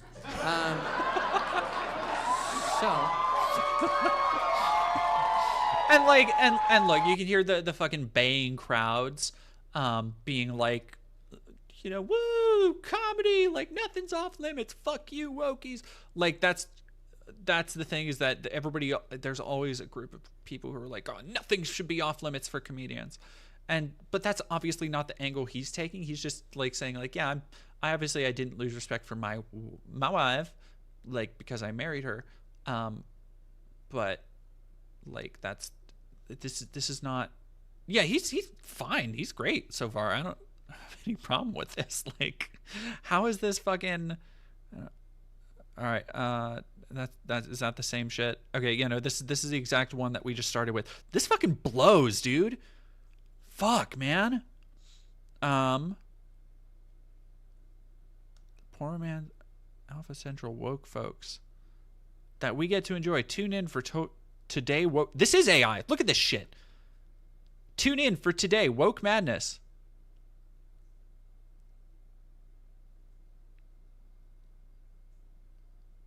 All right, let me see. Now I feel like we've stumbled upon this. Woke hecklers get humbled by comedians. Woke people instantly regretted speaking up. And all of the covers are AI.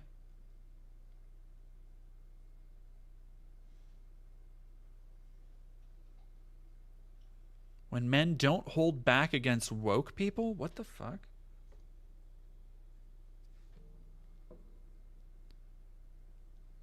Is this an AI slop channel for what the fuck, man? Oh, sorry, I just got fucking shadow in my eye. Taste this bitch. When men don't hold back against woke people, #3.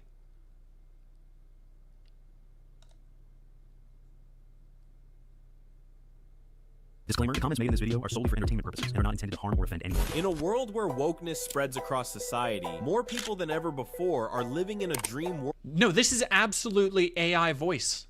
Like, this is, holy shit, dude.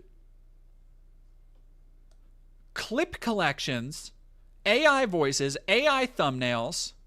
Somebody said Michael Parker's, even the fucking title doesn't make sense. And a channel like this can get, like, it's mostly just, you know, whatever dumb fucking bullshit. But one video took off 475,000 fucking views. Like, holy shit. And by the way, you'll notice the one that actually took off was the one that wasn't complete AI slop for the cover, at least. So, like, maybe you could learn something there, buddy. But, like, what the fuck? Disclaimer, the comments made in this video are solely for entertainment purposes and are not intended to harm or offend anyone. In a world where wokeness spreads across society, more people than ever before are living in a dream world of wokeness and delusion. So that's why we are taking a look at when men don't hold back against woke people. But before we jump into the video, quickly like and subscribe so you don't wake up tomorrow as a wokie. I believe Biden's gonna win in a landslide. Lowest unemployment in 60 years, baby. What about inflation? You have any questions about inflation? Inflation's going down. What? Actually, it's going up. It's going down. It's gas prices are down. Gas prices are down. Inflation is down. Coke, seed. Why is the Fed then raising rates? How many illegals are coming across the border every day? A lot. So about 10 to 15,000 a day. Do you think Joe Biden? They're all going to vote Dem. You're okay? Can you say that? That guy strikes me as an op. But, like, also, are you going to show the fucking ugh? So this is also not what kind of was promised. Was yeah, these are just like fucking, look at this shit. This is just like ripped from fucking TikTok. And the thumbnail makes it seem like violence is going to occur. Like there's going to be a fight. And that is very obviously like not the case for the entire fucking video. No, that dude seems like an absolute troll.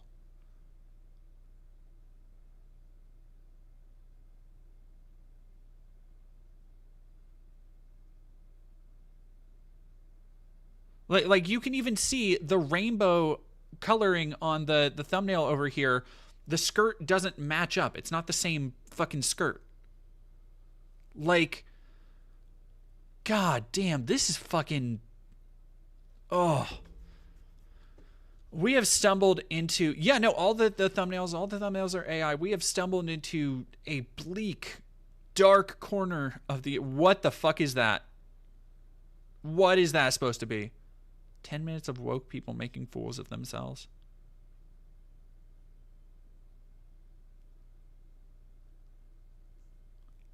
This is, do you think that there are like people who like binge watch this channel? Do you think no, there can't be. There can't be. That no, there absolutely can. There absolutely can. Like it's that I'm like, yeah, no, somebody's saying boomer slap. I'm like, no, but there absolutely can be. Jay the Bat, thank you for super chatting $5. Like, a not, oh god. 1 month ago, woman disrespects man, then gets humbled.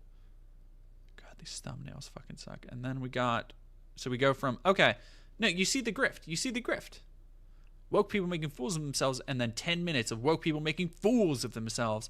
1.8K views with the rainbow flag and the yelling, and then it just goes up from there. Like, let me see. All right, what do we got? I want to fucking Coco Maga. Coco Maga. Oh my god. I am a woman. I am a real biological transgender woman. Who are you? Okay, like just saying biological transgender woman tells me that it's like they're using sarcastic shit. This is amazing. Someone needing permission to say a word of one of the most ridiculous things I've ever heard. I feel like the clip of the first person was just humor.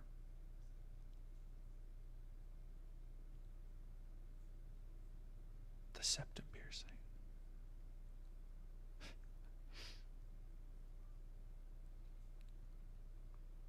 Well, it's not wrong. Your body and hormones have an influence on your weight, and it can be harder for some than others. So many loons on the loose. People.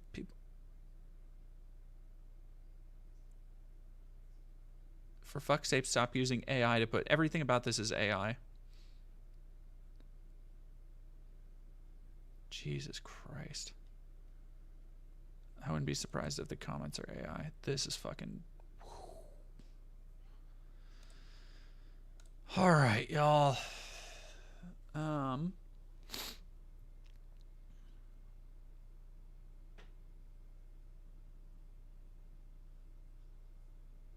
Emma has a new video.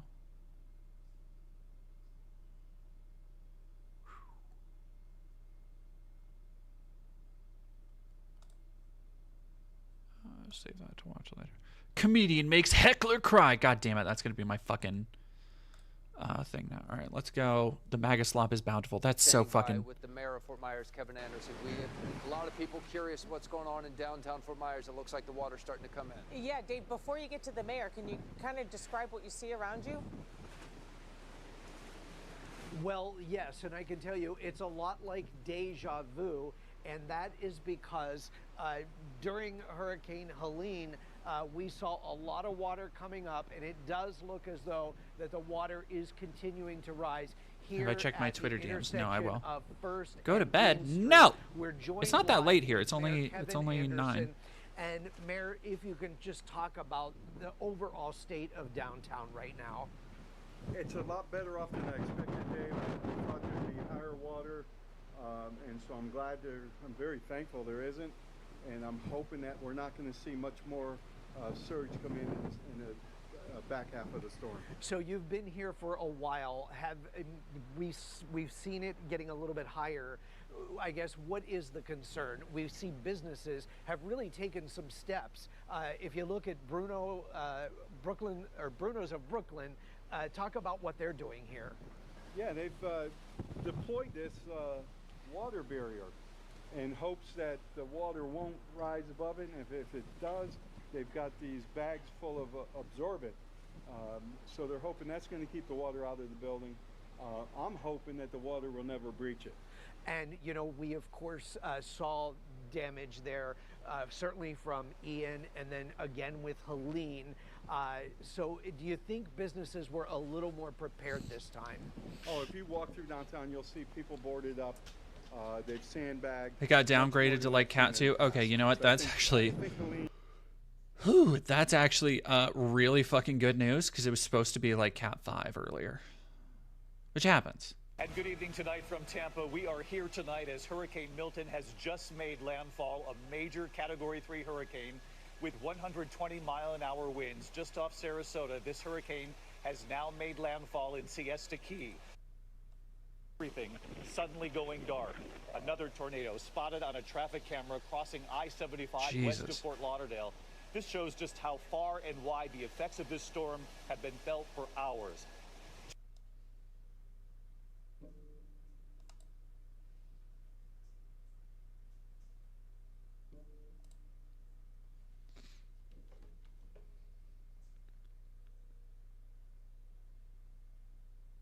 Climate scientist. Have a good night, Lexi Cubed. Being here. You are in Orlando right now. You're inside, thankfully. What is it like, though, where you are?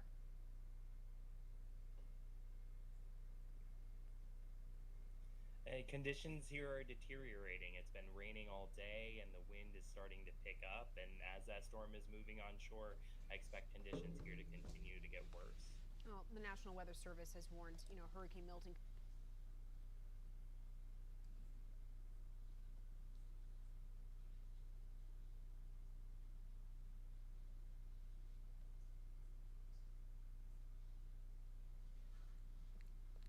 Yeah, I'm that is actually like a really nice that's actually a really nice sorry, I'm getting to a point in the night where I'm fucking done.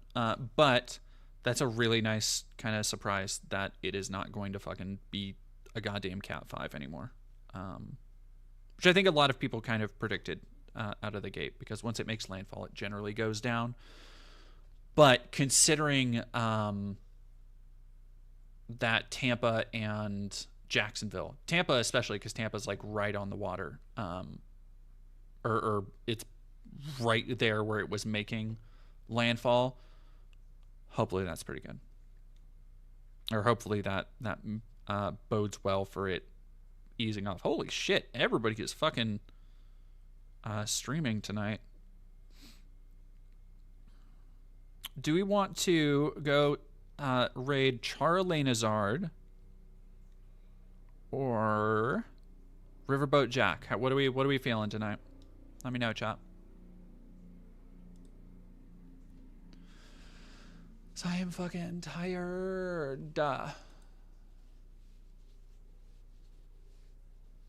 Jack, Riverboat Jack. Everybody loves Jack. I love how much y'all love Jack.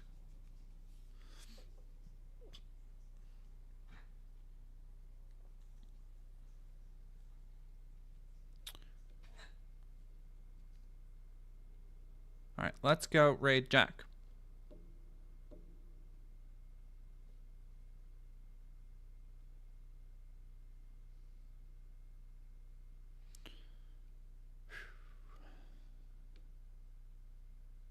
And thank you all for sticking out and having a great night. And I hope you all have a good day. And yeah, keep an eye on the channel. I have so many videos I'm working on. And then also a charity stream coming soon. So go sub